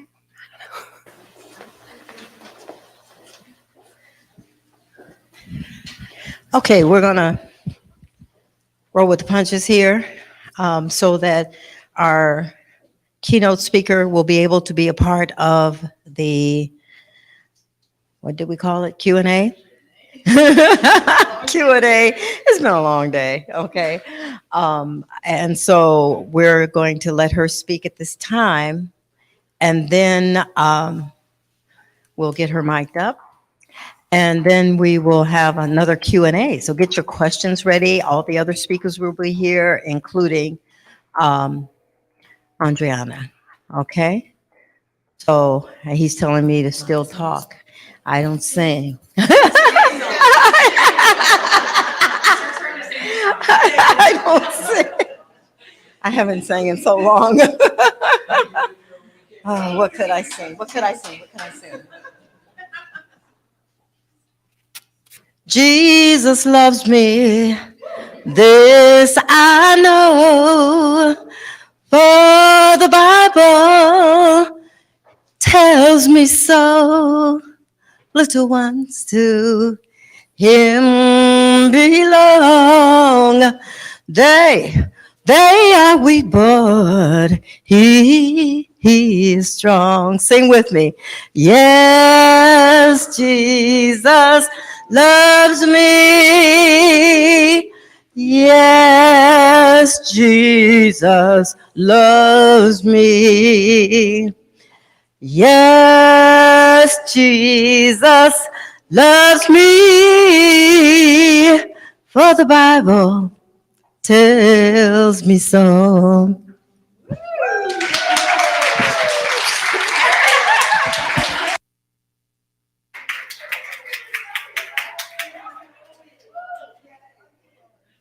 Okay, looks like Adriana's all set to go. All righty. Come on, girl. We're going to let you do a little bio on yourself. Yeah, absolutely. Okay. Okay, but I don't need this. Thank you, my dear. I forgot. Yeah, okay, great. That's the hold up. Okay. Hi, everybody. Thank you for waiting. Thank you for coming. I want to say thank you to Gertrude and to Aaron for inviting me today. So doing my own bio, my name is Adriana Hopkins. I'm originally from Kansas City. I've been in the DC area. Yes, someone from Kansas City? Oh, awesome. Awesome. Okay, so I'm from Overland Park, small suburb. Yeah. It's so funny because every time I go someplace, I think I'm, from Kansas and no one's ever, okay. And people are like, are you Kansas City, Kansas or Kansas City, Missouri? So it's always good to know people who are familiar. So I've been here in the DC area for coming up on 6-7 years. I'm a news anchor at 7 News DC. It's the ABC affiliate here in Roslyn, right across the bridge from Georgetown, okay? So my day starts at 2 a.m. because I do the morning show. So I'm up at 2, I'm like running around in the dark, getting my life together. My husband's snoring, my kids are asleep, they're in REM. You all are in REM and I'm awake, right? I'm at the station by 3. We do our little morning meeting, and then I am bright-eyed, bushy-tailed, hair done, face on, bright smile from 4:30 to 7 in the morning, Monday through Friday. I know you're shaking your head. Girl, I am too. I am too. So we have meetings when I get off set. I'm doing interviews. I'm turning stories. I'm off at 11, and people are like, oh, okay, well, your day ends early. No, it doesn't. I am a professor of journalism at Florida International University in DC. So I teach a journalism course, a college course. I have office hours all through the week. Really, I'm available to my kids all the time. I am married. So this is job number 3. Okay, if you're keeping track, I'm married. I have a 3-year-old daughter, job number 4. And on May 19th, I'll have a 2-year-old son. Job number 5. So if you have kids, you know I am in the thick of things right now. They are my mini terrorists, but they are absolutely amazing children. So, you know, I do have a lot of jobs. I'm very passionate about all of them. And people do ask, like, how do you do it? How do you get through the day? How do you get it all done? How do you juggle so many things? So I have the answer. The answer is, I don't know. I just do it. It just is what it is. And so today's theme, as I was reflecting on how I was going to craft this speech and I was going to tell you all, today's theme is turning the impossible into I'm possible. And it seems kind of like this really big overarching message, this really difficult thing to do. But I challenge us to think about what we do as women, womanhood, because I feel like every day on a daily basis, we are turning the impossible into the possible, and we are being that possibility, yeah? And I don't think we give ourselves enough credit. So I know that International Women's Day, it's huge. It's for gender equality and pay equity and all of these massive umbrella themes that we're all working under every single day. But I want us today to just kind of challenge ourselves to look at the small things, the day-to-day things, and how we get through them, and how it's just in our nature, it's in our DNA, it's what we do, call it our cape, our superpowers, but we are all the time turning the impossible into I'm possible. I think as women, and this is whether you're a mom, you're not a mom, you're married, you're not married, you're a single mom, if you identify as a woman, I just honestly think that we give and give and give away and pour into and support and love and nurture at the expense of ourselves. We don't give ourselves enough credit in any way, shape, or form. We don't pat ourselves on the back. We don't necessarily uplift ourselves, but we are uplifting everybody else. I find that I can give any one of you a pep talk, but in my moments, honey, I will cry in my pillow and think that the world is coming to an end because I don't pep talk myself. So some of the things I want to talk about today, pep talking ourselves. International Women's Day, it is about pay equity, gender equality, and I want us to remember that and to always work for that. But I don't necessarily know that we're all going to be launching campaigns to be in political office. We're not all going to launch a nonprofit. We're not all going to put on this wonderful event. I don't have it in me. You do, Gertrude does, and thank God for those women. God bless them. It is better them than me. But I do want to say, again, thank you for having me here so I can talk at you all. I want to say one of the things that we can do to uplift each other, to empower each other, to inspire each other is to share our story. So I'm going to be very transparent with you all today and talk about some of the things that I've been through, very personal things, but I consider us all friends. We're all in this tribe of womanhood together. So I'm just going to be open with you. And one thing that I have really learned and become acutely aware of at my big age of almost 40 is through experience, I have learned what my worth is, what my value is. And you mentioned being scared versus being courageous. I feel like I'm becoming courageous in expressing that and saying it out loud and standing firm in it. You know what it is to be younger? You get your first job, they give you a job offer, and you're scared to ask for more. You're scared to ask for vacation. You're scared to call out sick. You're scared to say, no, I'm not doing this overtime job because I don't want to. Well, our other counterparts, they have no problem asking for more, doing less, getting the promotion, not deserving it. So I graduated from University of North Carolina at Chapel Hill. I had a high GPA. I did all the internships. I had a job. It was behind the scenes in Raleigh, North Carolina, not what I wanted to do. I made resume tapes. So that's just kind of like a collaboration of my work from school and my internships. I sent them out all across the country, places I did not want to be. Didn't hit. Okay, so I graduated in May. I didn't get my first job until October. My first job was in Macon, Georgia. Okay, nothing against Macon. I'm from the Midwest, Kansas City. I mean, what did we really have going on? At least back then, there wasn't a lot going on. But it was just, it's the South. It was not my speed. It was culture shock, really, for me. It just wasn't anything that I was used to. And I distinctly remember one time, you know, this is back when you got the pay check, like the pay stub. I don't think I had direct deposit yet for whatever reason. And my check got mixed up with a colleague who was male. They put it on the wrong desk, right? So he meant no harm. He opened it and he looked at it, and y'all, he laughed. Because it was funny how little money I was making and expected to survive. I could have qualified for government assistance. My first job, y'all, I made less than $18,000 a year. What is that? That's pennies. I was doing more work than he was doing, but I was making less because I wasn't, you know, I didn't have the courage to ask for more. I didn't really know what the market was. I didn't know what I was doing, what I was expecting. I was like, thank God for this job. I'll just take whatever you give me. I say that to say, in sharing my experience, at my age now, I am looking at the young women that I'm teaching in my class, and y'all, I'm telling them everything. I am very transparent. In this industry, you're not getting all the holidays off. You are going to be working overtime. You're going to be lugging around a camera, a microphone, a tripod by yourself, going to some shooting, going to some construction site. It just is what it is. And I tell them the most important thing you need to know is how much people are getting paid, and you need to go in there and fight for it and not be afraid to say no and find something better. I believe that in sharing our stories and our experiences, that is empowerment, because for women, what we don't know, it actually does hurt us.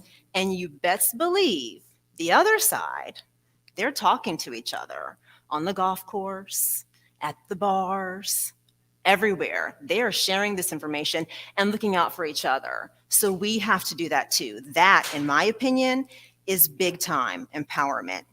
The other thing we have to do that I don't think women do enough of is celebrate our wins, even the small ones. But I think it's because, you know, we look at wins, like if we were to play a tennis match and we win, that registers for sure. You just hate these small little things. You focus on the things. Girl, it was the tape. It's the rug. It's like, okay. You guys crack me up. But it's like the obvious things. If we play a tennis match, you know, when we win, it's like, okay, we won. But then I hear some women who, you know, it's like they go through these really difficult pregnancies and labors and birth stories. And that's just like, yeah, I did this and that's it. Oh no, that's a win. Like, that's a big win. It's not a small win. It's a huge win. But I think that we don't give ourselves the credit of knowing what wins are. It's just expected of us. So we do it. And that's unfortunate. Here's the thing about me. This is where I'm going to be really transparent. So met my husband in a nightclub in Vegas. Long story. But I know, yeah, yes. But what happens in Vegas does not stay there. Here we are, 8 years later, 2 kids in. Anyway, you know, he was it. I didn't really want kids before that. Met him, fell in love, Now I want to have all the babies. So I'm in New Orleans, he's in Miami, because again, my job takes me everywhere and we do long distance relationships. And I had a routine gynecological appointment. And I get in there, I lay on the table, you know, I'm like pants unbuttoned, or I'm in that little awful robe thing. And she takes one look at me and says, "Your uterus is enlarged." And she's like, on the chart, she's like, you know, this wasn't here just a year ago. So I need you to go downstairs immediately and get an ultrasound because we got to figure out what this is today. Okay, so now I'm freaking out, right? Go down, get an ultrasound, and the ultrasound tech is just like, oh. And I'm like, what is happening? Come to find out, she saw 3 fibroids. Okay, so I'm 31 years old. I'd never heard of a fibroid, didn't know what it was. Ma'am, what is a fibroid? Well, they're tumors. So all I heard was cancer. You're dying, you can't have kids. Like, just worst case scenario. Fibroids are benign tumors. I want to say by the time you're 50, 80% of women have them. It's just something that if you have estrogen, you tend to get. It's unfortunate. And there's not enough research or research money for women's health issues, so there's no answers for them. No prevention, and the treatment is either surgery or other means to shrink them and get them out. So I ended up having to have a myomectomy, which is like a C-section, but to take out tumors instead of a baby. I had 10 fibroids. Once she got in there and like pulled my uterus out, there were 10 fibroids. And so there would be no way for me to carry a baby with all these fibroids, right? So get over that hurdle. And she's like, you know, there's no reason why you shouldn't have kids. I checked everything. Everything looks good. You're going to be fine. You know, husband and I get married, finally living in DC, trying to have kids. And while it's really fun, it's not happening. Okay.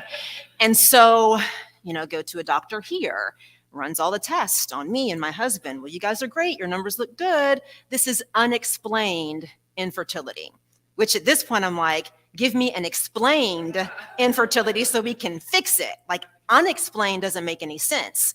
So now we're going through fertility doctors and IUI and IVF, and you should do this and you should do that. And I'm looking at the price and I'm like, oh God, they said kids were expensive, but nobody said having kids was expensive. So do a round of IVF, go through all the shots, all the hormones, all of just kind of the mental wear and tear. Your willpower kind of goes. It's a strain on your relationship. It's a strain on your finances, but you go through it. I've got 2 kids. They throw temper tantrums. I'm changing diapers. It's a mess, but here we are.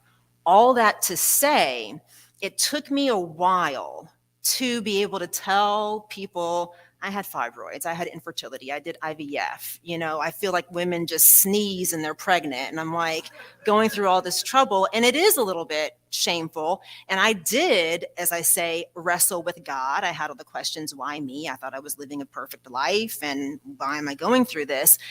But I say that to say that when I found out I had fibroids, I'd never heard of it. When I found out I had unexplained infertility, I'd never heard of it. When I went through IVF, I mean, I'd heard of it, but I didn't know it would be me. It was all very isolating. I was very alone. It was very lonely. Of course, you have your husband or your partner, but what do they know? You know, nothing about our mental well-being and health. And I find that now that I've come into a space where I'm sharing my story and I'm celebrating that I went through those trenches and I went through those emotions and I went through those mental, I don't know, like roller coasters, and I can share that story with women, I can now empower them. And if I can get up here and say all of this stuff on a global scale and not feel ashamed, then no one else should feel ashamed. And I feel like if we talk about things and we work through things together, that is a form of empowerment. And I tell you, the fibroids, the myomectomy, the C-section, the emergency C-section with my son, all of that felt very impossible. I know, trust me, I know. It all felt very impossible, but I can see now on the outside of it, it was possible. I'm possible, and I made it through. The other thing I would say is you have to find the light when you're in the trenches. And I think women go through a lot of trenches in our lives, whether it's in school, whether it's at work, whether it's trauma that happened to you as a child that, like you said, is a beach ball that you're spending so much energy holding down to keep it underwater and it's fighting you. All of those things, we spend a lot of time in the trenches and it's really difficult to find the light. I work with an organization, it's called the White Dress Project, and it's for women who have fibroid issues, endometriosis, PCOS. It's a women's health organization. And when I'm giving speeches there and explaining my story and going through it and, you know, getting really transparent, women come up to me afterward and they're like, oh my God, I felt so alone and I'm going through this now. And it's good to hear that you've been through it and that you're on the other side. I say find your light. And what I mean by finding your light is being the light, channeling those traumas, those experiences for someone else, because sometimes that's the only way that you can really get through it and the only way that it makes sense. When you're asking God why, we might not know the answer on this side of heaven, but while we are here, we can help that next person to not feel so alone, if that makes sense. The other thing I would say when you're in those trenches, find that community. Be that community for somebody else. And remember, and this for me is key, this is when it goes back to celebrating your wins. When you're in the trenches, it's hard to use hindsight as something that you can rely on. But hindsight is key. Hindsight can be a very good thing to remember what you came through before. You made it through that. You can make it through this. Women, I think sometimes we get caught up when it's hindsight. You have that argument with your partner, husband, your spouse. You have that argument with your boss or your friend, and we'll be in the mirror like, I should have said this. Oh, that really would have got them there. You know what I mean? It's like, coulda, woulda, shoulda. I don't believe in using hindsight like that. If we're going to have hindsight, it should be for the foresight for our future vision, our future problem. So I'm trying right now to take my own advice, and I'll be transparent with you again. So I recently had an aunt who passed away at 58 years old. Now, when you're 10 years old, 12 years old, 58 is like, oh my God, you're an old woman, you lived a whole life. Okay, I'm knocking on 40. 58 is not old by any means, okay? So I look at my aunt, and she was my dad's youngest sister, and she had breast cancer, and she recently passed. And my mom and I were talking, and she was like, well, you know, that was Aunt Terry. Your Aunt Retha had breast cancer. Your dad's mom had breast cancer. Your cousin Sharon has breast cancer. Your cousin Sherry had breast cancer. And then your cousin Cammie had breast cancer. I'm like, okay, putting it together. This is all my dad's mom's side of the family. It's a lot of people, right? And my grandfather had prostate cancer, which, if we believe in science, and I do, I believe in God and science both. If we believe in science, then we know there's genetic predispositions to things, okay? So I'm in a moment in time now where I'm terrified, y'all. I'm anxious. It's in the back of my brain. It worries me. If I were, you know, single, didn't have a partner, didn't have kids, it probably wouldn't bother me so much. But like, this is really weighing on my heart. And so I'm trying to take my own advice and have the foresight to get a referral for a mammogram and go and get it checked and maybe do a genetic test and find out, am I predisposed to this? But I am a little bit anxious about it. So I am taking my own advice, hindsight. What have I been through? I've been through the fibroids. I've been through infertility. I've been through some real big career lows. And I've been through some really big career highs. Trying to channel all of that to get the courage to go and get the mammogram and face the truth. I'm also trying to be really realistic and know that there could be a chance that they find something on a mammogram that they didn't find on, you know, the regular breast exam. But if they do, I can face that. I've done harder things. I've done smaller things, but I've been the victor. I've conquered more. I've conquered less, and I will conquer again. My own experiences, I am using those to empower myself and inspire myself.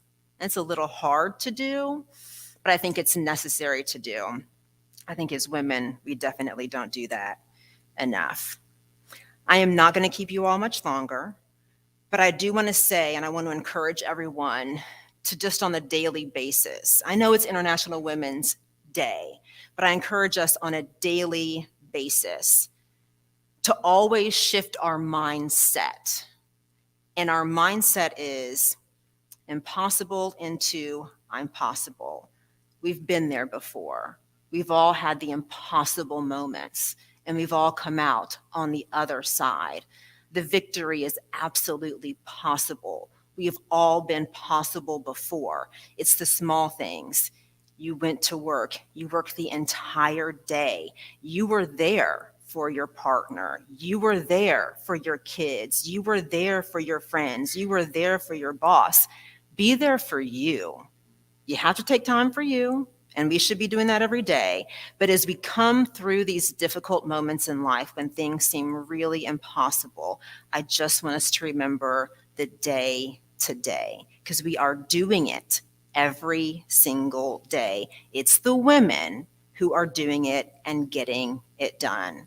The very last thing I will say, I try to be unbiased in things, but I want us all to kind of take an assessment of the political climate that we're in, some of the things that are happening. And I don't care where you stand on one side of an issue or the other, but I do want you to think about the importance of voting, being heard, empowering others to vote, making sure that we have those equal opportunities. Because if you take rights or access away from one, it's just going to come to the next person, and it's going to be a ripple effect. So on this day, I want us to remember that overarching umbrella of things. But every day, I want you to know that you are possible. And the rug didn't move, okay? Thank you all. And I will say this, I'm on social media, I'm on all the platforms, I'm a big advocate for women's health. If you guys have any issues or anything, please reach out to me. I have resources, I have other women I know, I have a community, so I'm here for you. Yes, this is your intro to go. She's a 3-time Emmy. Yes. Anchor. Thank you for bragging on me. Bragging on each other is important. Thank you. Okay, I'm staying here. Okay, we'd like for all of the speakers that spoke this afternoon to please come up, and we're going to do a Q&A. We are pretty much ahead of schedule. Okay, thanks for our device's failure. But we are doing great. It has been wonderful today, and guess what? This is only the first day. Those of you that are watching on Facebook, LinkedIn, or YouTube, tell everybody what you heard and what you saw today. Those of you that are here, if you are not coming tomorrow, but I know you'll be here, please feel free to watch us on LinkedIn, Facebook, and YouTube. We are live. Okay? And if you're not following Gertrude, Getrude, Mache, Matse, Mache, please do so. Okay? All righty. So it has been great. One more. Give me a woo. Okay. Great. So we can get. Are you okay there? Okay. Okay, great. Who is leading? Aaron's not even up here. Are you leading? Okay, I will pass the mic. That's what I will do. So question, please. You have a question? You stood up? You're ready? Oh, Who has a question? I really put you on the spot, didn't I? Anyone have a question? Oh, come on, ladies. Okay, Kimberly. Kimberly is also a speaker tomorrow. Oh, thank you. Thank you. I'm Kim Schaefer from San Diego. Again, as with this morning, what an inspiring group of talks. So thank you all. I'm curious because you all collectively in different areas have been extremely high performing. Whether it's on the Olympic stage or world championship or Emmy winning, news performance and or news reporting. And so my question is, how do you think about yourself when you feel that you haven't, that maybe you're not living up to your own expectations? I'm just wondering what your self-talk is to yourself about that. Okay, and sometimes our self-talk can be very negative. And that's one of the things Andriana was talking about. Okay. I love you. I'm sorry. Please forgive me. Thank you. That's all you got to do. That's it. Because if you breathe, if you're doing the breathing and you're saying that to yourself, it's empowering, but it's also raising your vibrational frequency and eliminating that negative self-talk that I'm not good enough. And if you do it enough, that self-limiting self-talk is not going to, it's going to go away. It's not going to come back.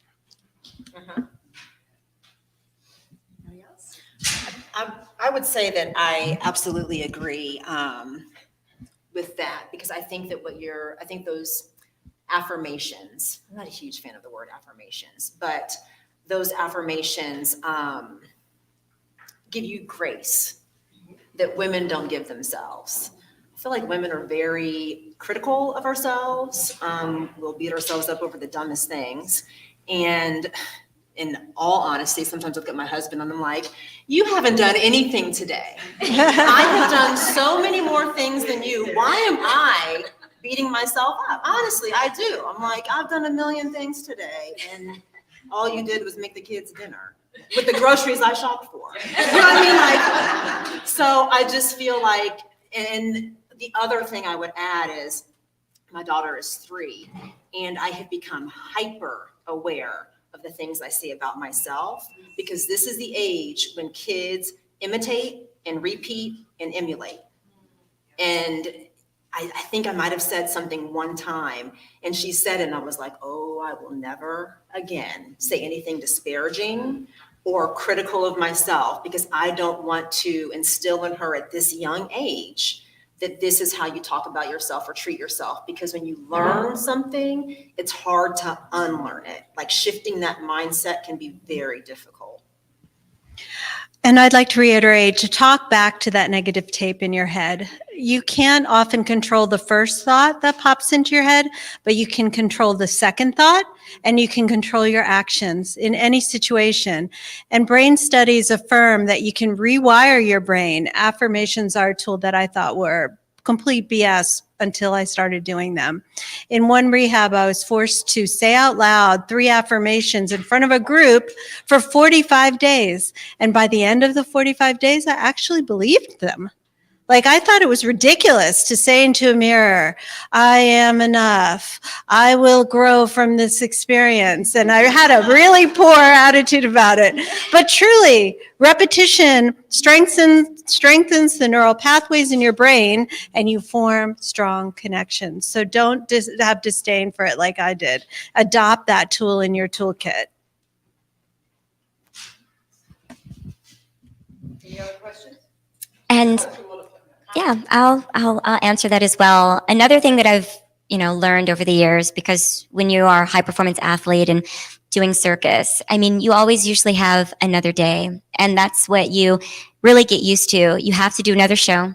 You have to do the trick again. When you're competing, you have to do another routine. And the getting used to that level of failure is really, really healthy, because I fail all the time. I don't do my shows properly. I mess up. I don't have the right technique. I have to try it again. I have to refine. And so you're never really getting out of the habit of failing. Most people see us when we're performing and when we're competing. And they think that the wins and doing things very, very well is what we're looking towards and that that's what keeps you going.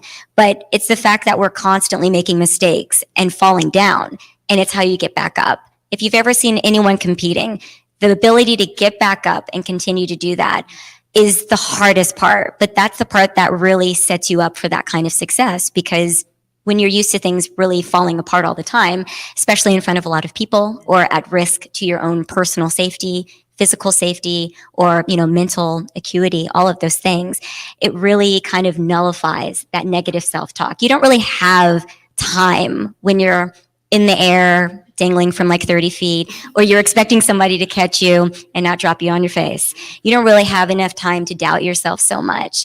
And I think like keeping to that within other aspects and other areas of my life has just been incredibly beneficial, because I don't give time to that, because I know I have to get back out there. I have to get back upside down. I have to stretch, and I have somebody waiting for me. And I think remembering that everything in your life is waiting for you. It's not really about an audience. It's that your life is waiting for you. And any of those things that you're thinking of, like when I'm balancing upside down, for example, I have very little going through my mind. The first moment that I have something going through my mind is the moment that I'm off, that I fall, or that somebody misses me, which does happen. And so having that level of being able to move forward and move on, no matter what has happened. Because again, you get the next show, hopefully, if you survive it. You get the next competition. And you definitely, if you have a good coach, you get the next performance or the next drill or the next conditioning set to prove yourself and to do it all over again. Well, I love that, because I think that we look at failure as like the end of the world. Right. Yeah, Right. but like that totally reframes the thought and like the narrative on what failure is. Mhm. It's just another opportunity to do it. Again. Again. Thank you. And one of the things that you talked about, proving yourself, you're proving yourself to yourself, no one else. We get hung up with that of saying, I am proving myself that I can do it to you. I don't even know you. Okay. But we do it. We do it. We do that. Okay. Hi, my name is Agnes. I'm from Melbourne with Gertrude. I just wanted to follow up another question in terms of failure. If I've heard all your stories, what you've gone through, and in the end, the reason why you are here is because you have been successful in all the avenues that you've done. But has there been a point in your life where you so believe in something, you know that you believe in it, but you don't have other people to believe in you? You almost want to give up. What have you done to overcome that? Because I know you are here, obviously, you know, you've overcome that, but what did you do? You know, you are convinced in your heart that I believe in this, but I just need the support of others. Thank you. Who relies on support? Well, I'll go really quickly. I experienced that in the last couple of years with my husband, because he, you know, I'll be like, oh, my podcast is probably one of the biggest success I've had in almost anything I've done. And I'll be like, oh, I'm interviewing John Gray, you know, from Mars Venus. He's really famous. And he looks at me and he goes, in your world. But he is starting to really like actually tell people, oh, my wife's podcast, like, so he's finally starting, but I just don't care what other, you know, someone told me about 25 years ago, what other people think of you is none of your business. And I just do it because if I believe it, I'm going to go for it. And people think I'm crazy that I want to play tennis at the age of 65. And I'm like, okay, well, I'm just doing it for me. I'm not doing it for you. I don't care what you think. And I think something that I touched on was, if I had listened to everybody that told me to stop having children and that I'd had enough, because people said that on the regular, I wouldn't have all of my kids, and they're amazing. And I think, and once I stopped listening to all of them, that it was about me and what I wanted. It didn't matter what they thought. And I think our version of success is our own version, not somebody else's version of success. That's beautiful. Well, I would say my entire life and career has literally been that. I'm a circus performer. People still think I'm just crazy. I mean, there is no one giving me support at any level. Even when I was competing for USA Gymnastics, they weren't like, oh, after that, you can go and do the circus. And it was like, you should go on, you should go to Stanford, you have an opportunity, you can be a doctor. I was going to be a neurosurgeon or something at some point. So every single step along the way, since I was a little kid, people have been telling me, you're going to age out, you can't keep this career forever, you could never make money from this, you could never have a life from this, you could never be a fully realized adult. And I still get that to this day. People still talk to me like, what are you going to do next? Which is great. I mean, there's a lot of transitions that we can make in our lives and a lot of like areas that I can go into that are vastly different than they were probably about 20 years ago, because I've been a performer now for 20 years. But every single step when I get to introduce myself as a circus performer and as an acrobat, and the absolute lack of any vision for me from the very beginning of my life, and the lack of vision that still exists, even with circus being very mainstream, has continued to fascinate me, how niche it is, and how much I've had to support my own journey and tell people where I'm going, what kind of career I'm doing, like the type of act you see me doing today. Like, I had to create those things. I had to create the skills that you see. I had to figure out what jobs I could even go to. They didn't even exist, most of them. Some of them are me just creating them, and then it's opportunities to perform. Not everything is just Cirque du Soleil, which I've performed for them for years, but even that was a very far-fetched idea of people thinking, oh, now you're just going to go work for Cirque du Soleil. And I was like, I might. I maybe could have. So I think, again, it's charting your own path. I also had a fascinating experience the other year, and I'll go quickly, but I got very sick the other year, and the doctors didn't know what was wrong with me, and I've always been very, very healthy. So first they told me I had leukemia, and I was like, okay. And then they told me I needed brain surgery because they felt like the infection had traveled to my brain. So I was in the hospital for a really long time, and like I couldn't do circus, and they figured out what was wrong with me, and they gave me like this big cocktail or whatever, and then they told me, we don't want you to perform for about a year. We don't know how your brain is going to take the impact because look at what you do. They're like, we've never met a circus performer. They're like, and we've definitely never met a circus performer that is going to do something like you're going to do with that kind of condition that we don't even know where it came from. We don't know if it's ever going to come back, and we're still going to figure out what to do for you. They told me, don't do anything. I said, you know something? I'm going to give it a go, because I always do kind of what I want, and I'm going to just figure it out and kind of go from there. And I'm still performing. And it was a very, very, sad, scary thing. I was like, I'm not ready to stop performing. I said, and a year out is really just going to take my life away from me. I was like, that's going to kill me faster than whatever else ends up coming back.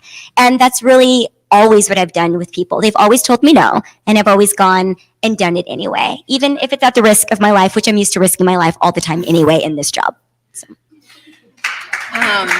So I would say, as you were asking your question, the first thing that came to my mind was, at my age, I don't necessarily look to people to like cheerlead or pep talk me. Now, 20-year-old me, 25-year-old me, 30-year-old me, oh, I needed that support big time, because I feel like I'm a Black woman, and a lot of times I'm the token. I'm the only one wherever I am.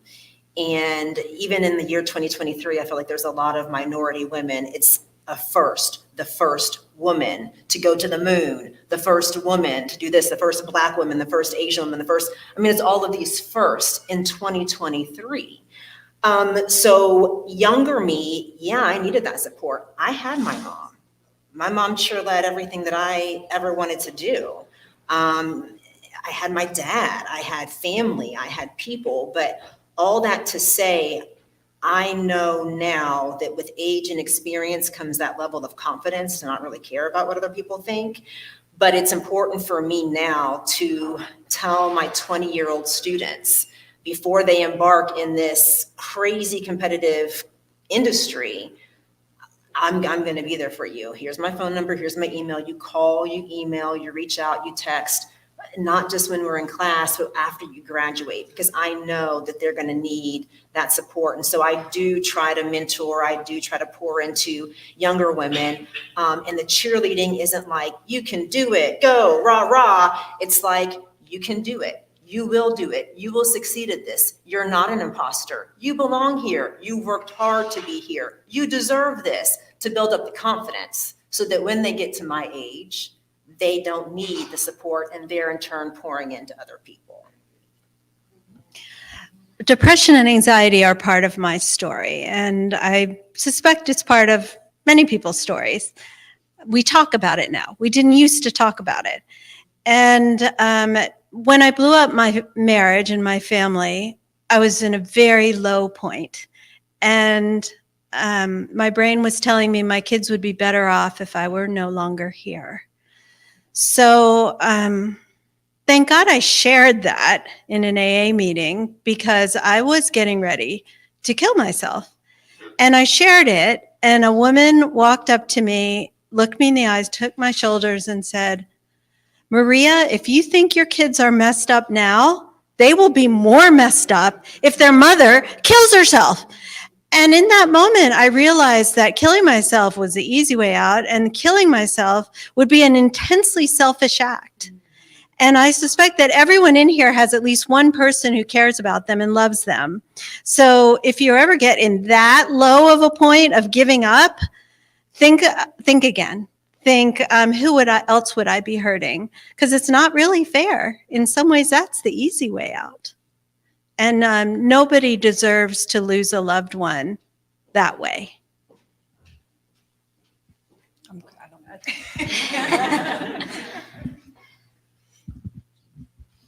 Okay, Jerry, you had your hand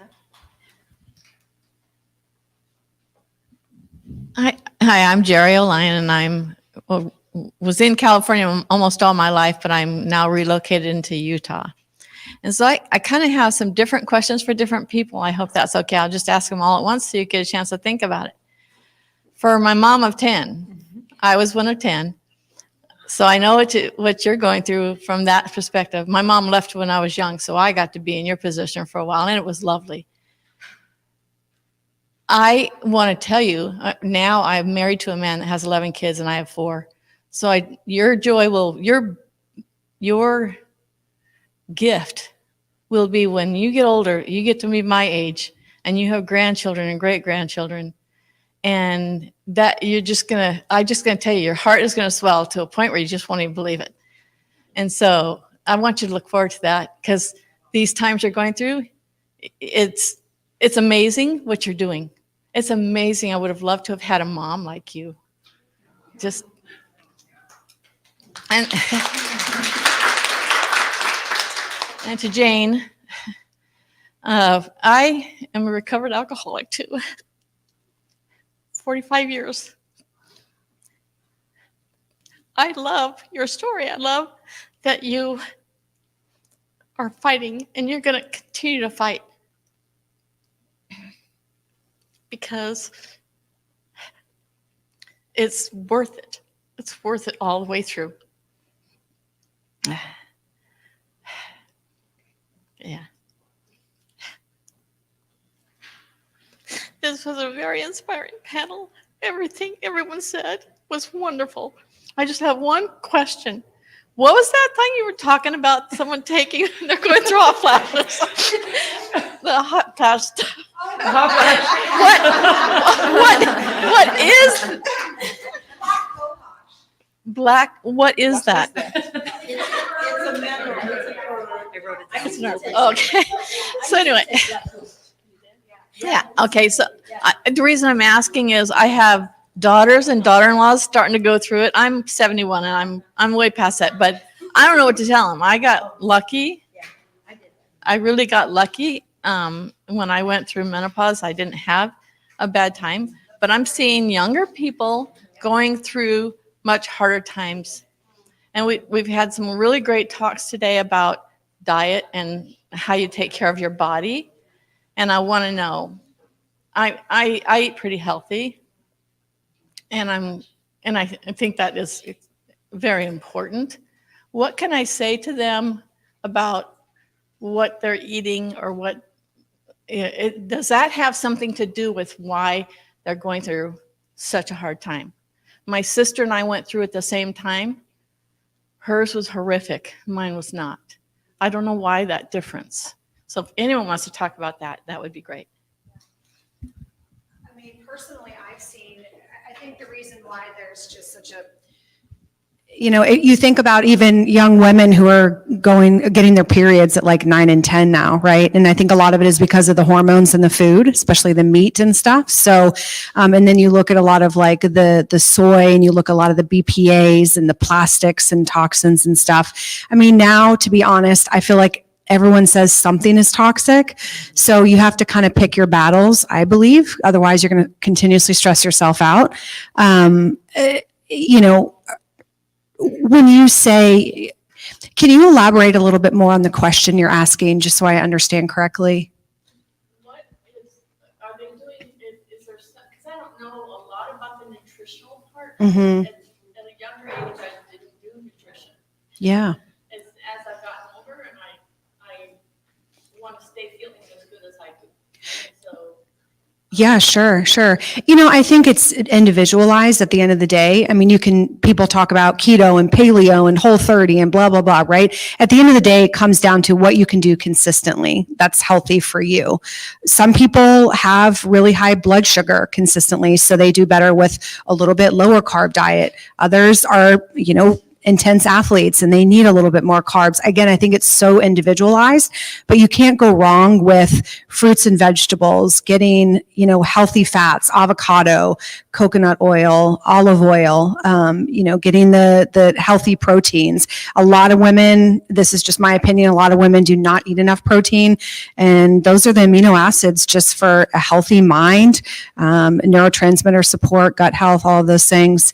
And yeah, I mean, I think really just trying to watch the refined grains and gluten and dairy and stuff can be problematic for some. But I mean, I think just looking at it like shopping on the outside of the store, really trying to watch all the processed stuff at the end of the day, right? And then, I mean, I wholeheartedly believe stress is one of the main contributors to all of our stuff. I mean, without a doubt, because you deal with oxidative stress and then you're dealing with inflammation and, you know, it's like this whole cycle. So yeah, that's my opinion. Mm-hmm.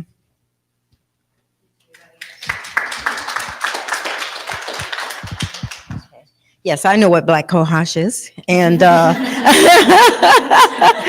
I've gone through the hot flashes, and every now and then I get one back, but it never was to that point where I couldn't tolerate it, because my grandmother gave me the best advice. It's mind over matter.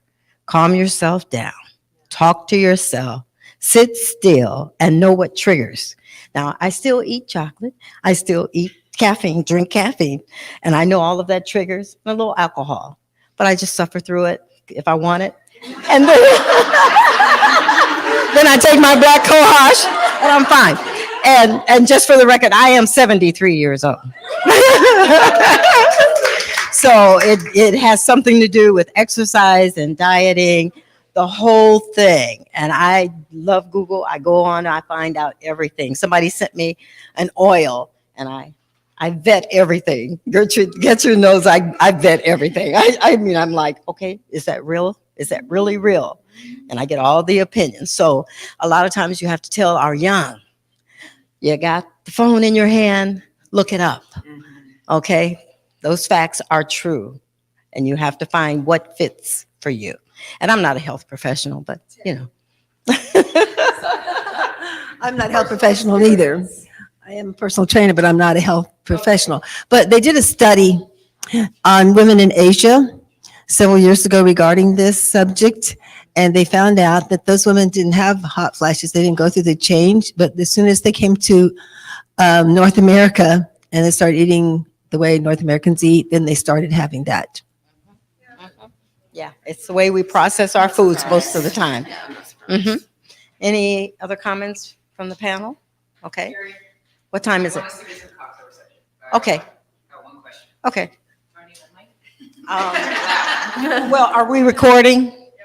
Okay, we're recording, so you need. We're gonna go to the cocktails. It's just Okay. the last one. I can't have you all up here and not ask. I struggle so much with working mom guilt and the balance, which I know it doesn't exist, but it's very hard for me, even when I'm like, no, I'm gonna be present with my kids. Like, I can't shut it off. And I feel guilty that I didn't spend enough time with my kids. I'm always thinking about like a show that I have to do, or it, as an entrepreneur, how do I work on the balance? I have a 4 and a 6-year-old. How do I lock in and just shut it off? The affirmations. I mean, I'm sorry, I love you. I'm sorry, I love you. Please forgive me. Thank you.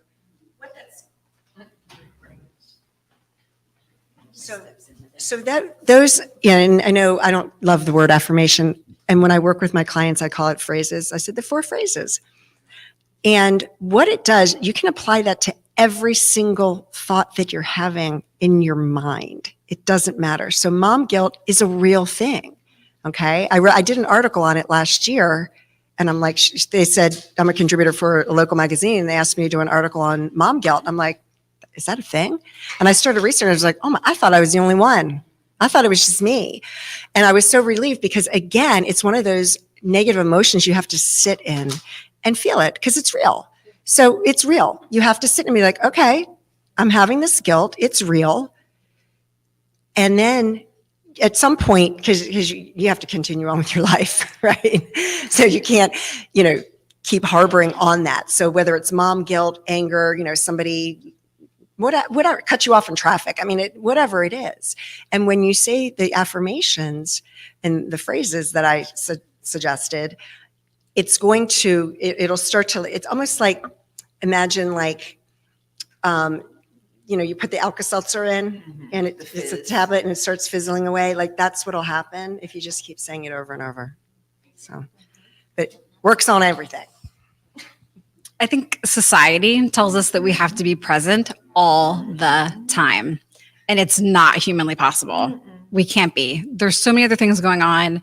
We have all these jobs, taking care of all these different things. And I really try and focus on small moments with my kids, like 15 minutes one-on-one doing something, so that I don't feel like my whole day was a failure because I was doing all these other things. I really believe in the power of meditation and a meditative practice. I meditate twice a day. I do transcendental meditation. I'm also a Course in Miracles student. I don't know if anybody loves Marianne Williamson, but I have been going to I mean, it's my life. And, Marianne speaks so intensely to mothers to say, please start your day off with as much meditation as you possibly can, and then re-engage and do a meditative practice. Even with them walking down, she says, baby, God is here. We're talking to God. Yeah. Sit down, baby. So, she even speaks about how to speak with your babies when you're engaged in your meditation practice. But I also love what Gandhi says. I'm so busy today that I have to meditate for 2 more hours. So it's not about being so busy that we can't do those things. It's about doing those things because we know we need the capacity to be that busy and to be that present. But for me, and from the experiences I've seen from a lot of other really amazing mothers out there, meditation has really transformed how present they are with their babies, and then also to help them to forgive themselves when they're imperfect, like we all always are every single day. But you're so loving and you're there for them the best way you can be. Girl, again, I look at my husband like, what have you felt guilty about today? Because I don't think dads have guilt, do they? You think they're at the golf course like, man, I should really be like, no. Right, exactly. But I understand. I do think that mom guilt is real. I think it is born from society. And to your point, like women give and pour and do for everyone. And then we feel bad when we take a moment for ourselves. Like if you think about the logic of it, it doesn't make sense. Yeah, it's insane. It's insane. And so I feel like there is some scheduling for you.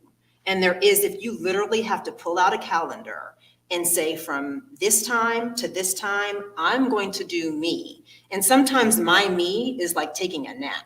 Not that I'm going to the spa, not that I'm doing something that requires energy to like pack up and go someplace, but I'm closing the door is locked. Y'all can knock, but mommy's not answering for this time to this time.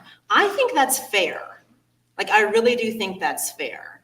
And I feel like you have to forgive yourself. I wouldn't apologize to myself for feeling that way, but I would forgive myself for feeling that way. And I think it is about like, if you love you, you better do for you. You love your kids and you do everything for them. I had a mom from the other day she's a stay-at-home mom, which people think that's not a job. That is a job. You are overworked. It is. You're overworked. You're underpaid. Your bosses are rude. I mean, I'm just like, it's a job.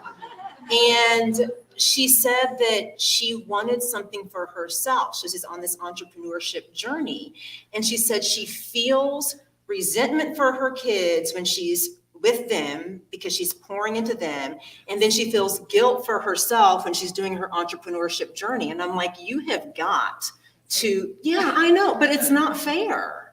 Like it's not fair. It is insane. So you have to be able to, I don't know if the word is compartmentalize or separate, but you have to say, this time is for you and that time is for me, because you can't live your life feeling like I didn't do, or I wasn't happy, or I spent all this time not living for me. It's just not fair. So the next time you're feeling bad, think about what's fair to you. Seriously. So it's definitely important to put your oxygen mask on first. If you're not your best self, you can't be a good mom. You can't be the best coworker. You can't be anything if you're not practicing self-care. That being said, my son and daughter, they would not leave like a 5-foot radius of my body for much of their childhood. And then a switch at age 11, my son was like, can you get out of my room? I need privacy. I was like, what? What? I'm not ready yet. No. But that's our job. If we do our job properly, we are teaching them how to be independent and not need us anymore. But we, as Americans especially, are usually more careful about how we spend our money than how we spend our time. And the time we have with our children, the time we have on this earth, is of finite quality, and none of us knows how much we have, and you can't get it back. And will you really care if your next show is great or not? As opposed to, will you really care that you got on the damn floor and spend 20 minutes playing that same game with your son that he has asked you to play 150 times that you can't even stand? He'll remember that. He'll remember how you made him feel. And my son is in Australia with Meghan Trainor right now. Like, he has 0 time for me. 0. And I'm going to be in LA where he lives next week. And I'm like, I'm going to be there for 10 days. Do you have an hour? You can see me. And he's like, I'm like, yes, you do. You do. That was a rhetorical question. You are to tell me when. And like, the days are long, but the years are so short. So think about your priority. Like, every time I see a little kid, like, I'm a ridiculously embarrassing person. Like, I'll walk up to them like, they'll be gone in like 3 more years. Do what you can to spend time with them. Like I am a little crazy about this because my kids don't have time for me anymore. And especially now that their father and I are divorced, like, we split all the holidays.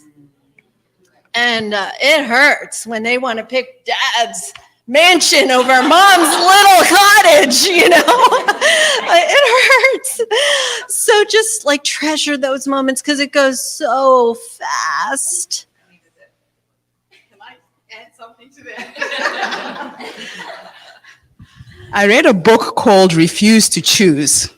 I don't know the author. When I was starting my business, I had a 3-year-old, 10 and 12. And this woman said she was being forced to choose between her kids and her passion and the things she wanted to do. So what I learned to do living in New Zealand is there's no childcare. Childcare is expensive. I enrolled my kids in everything I did.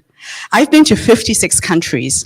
I would take my kids to travel with me because I knew they would learn more on the road with me than in a classroom. When my son was 16, I got an opportunity to present to Peter Jackson. I was creating a casting agency, and I lied that I had a casting agency that didn't exist. So I said to my son, you're not going to school today. We went into the Salvation Army. We bought him a suit, shoes, a briefcase.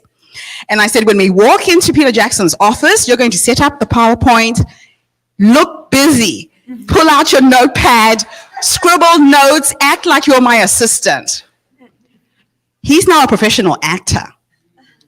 So enroll your kids. I have 2 boys and a girl. My daughter is the middle one. We used to call her the matron.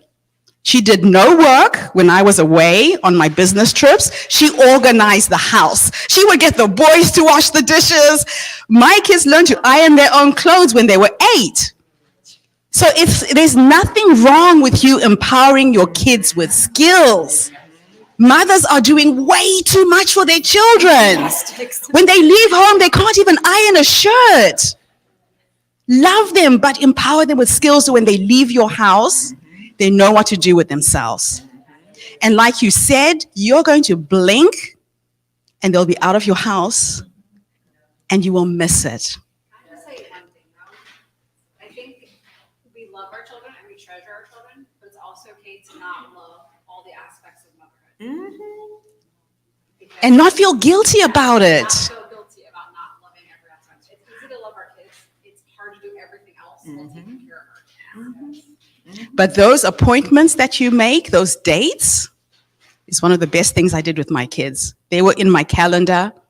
I would take one to the movies. I would do something that they love to do. And it changed everything. So even if I was busy, they knew I've got a date with mom, you know? So thank you. And I also feel like, you know, our kids, I don't want to say they're like puppies, but they're like puppies, and that there's this unconditional love.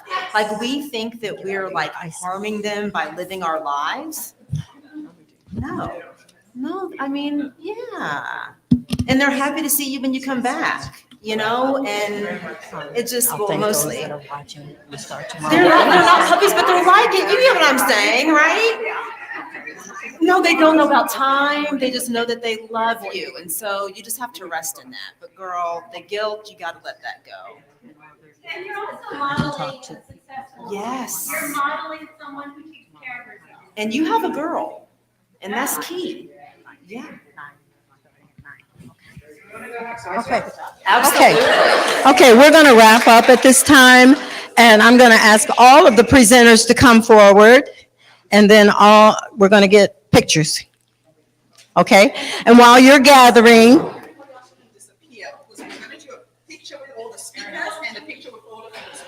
okay? So while we're gathering, I will talk to the public, those of you that are live. We do the same thing tomorrow. However, we start at 9 a.m. Central Time. We're starting at 9.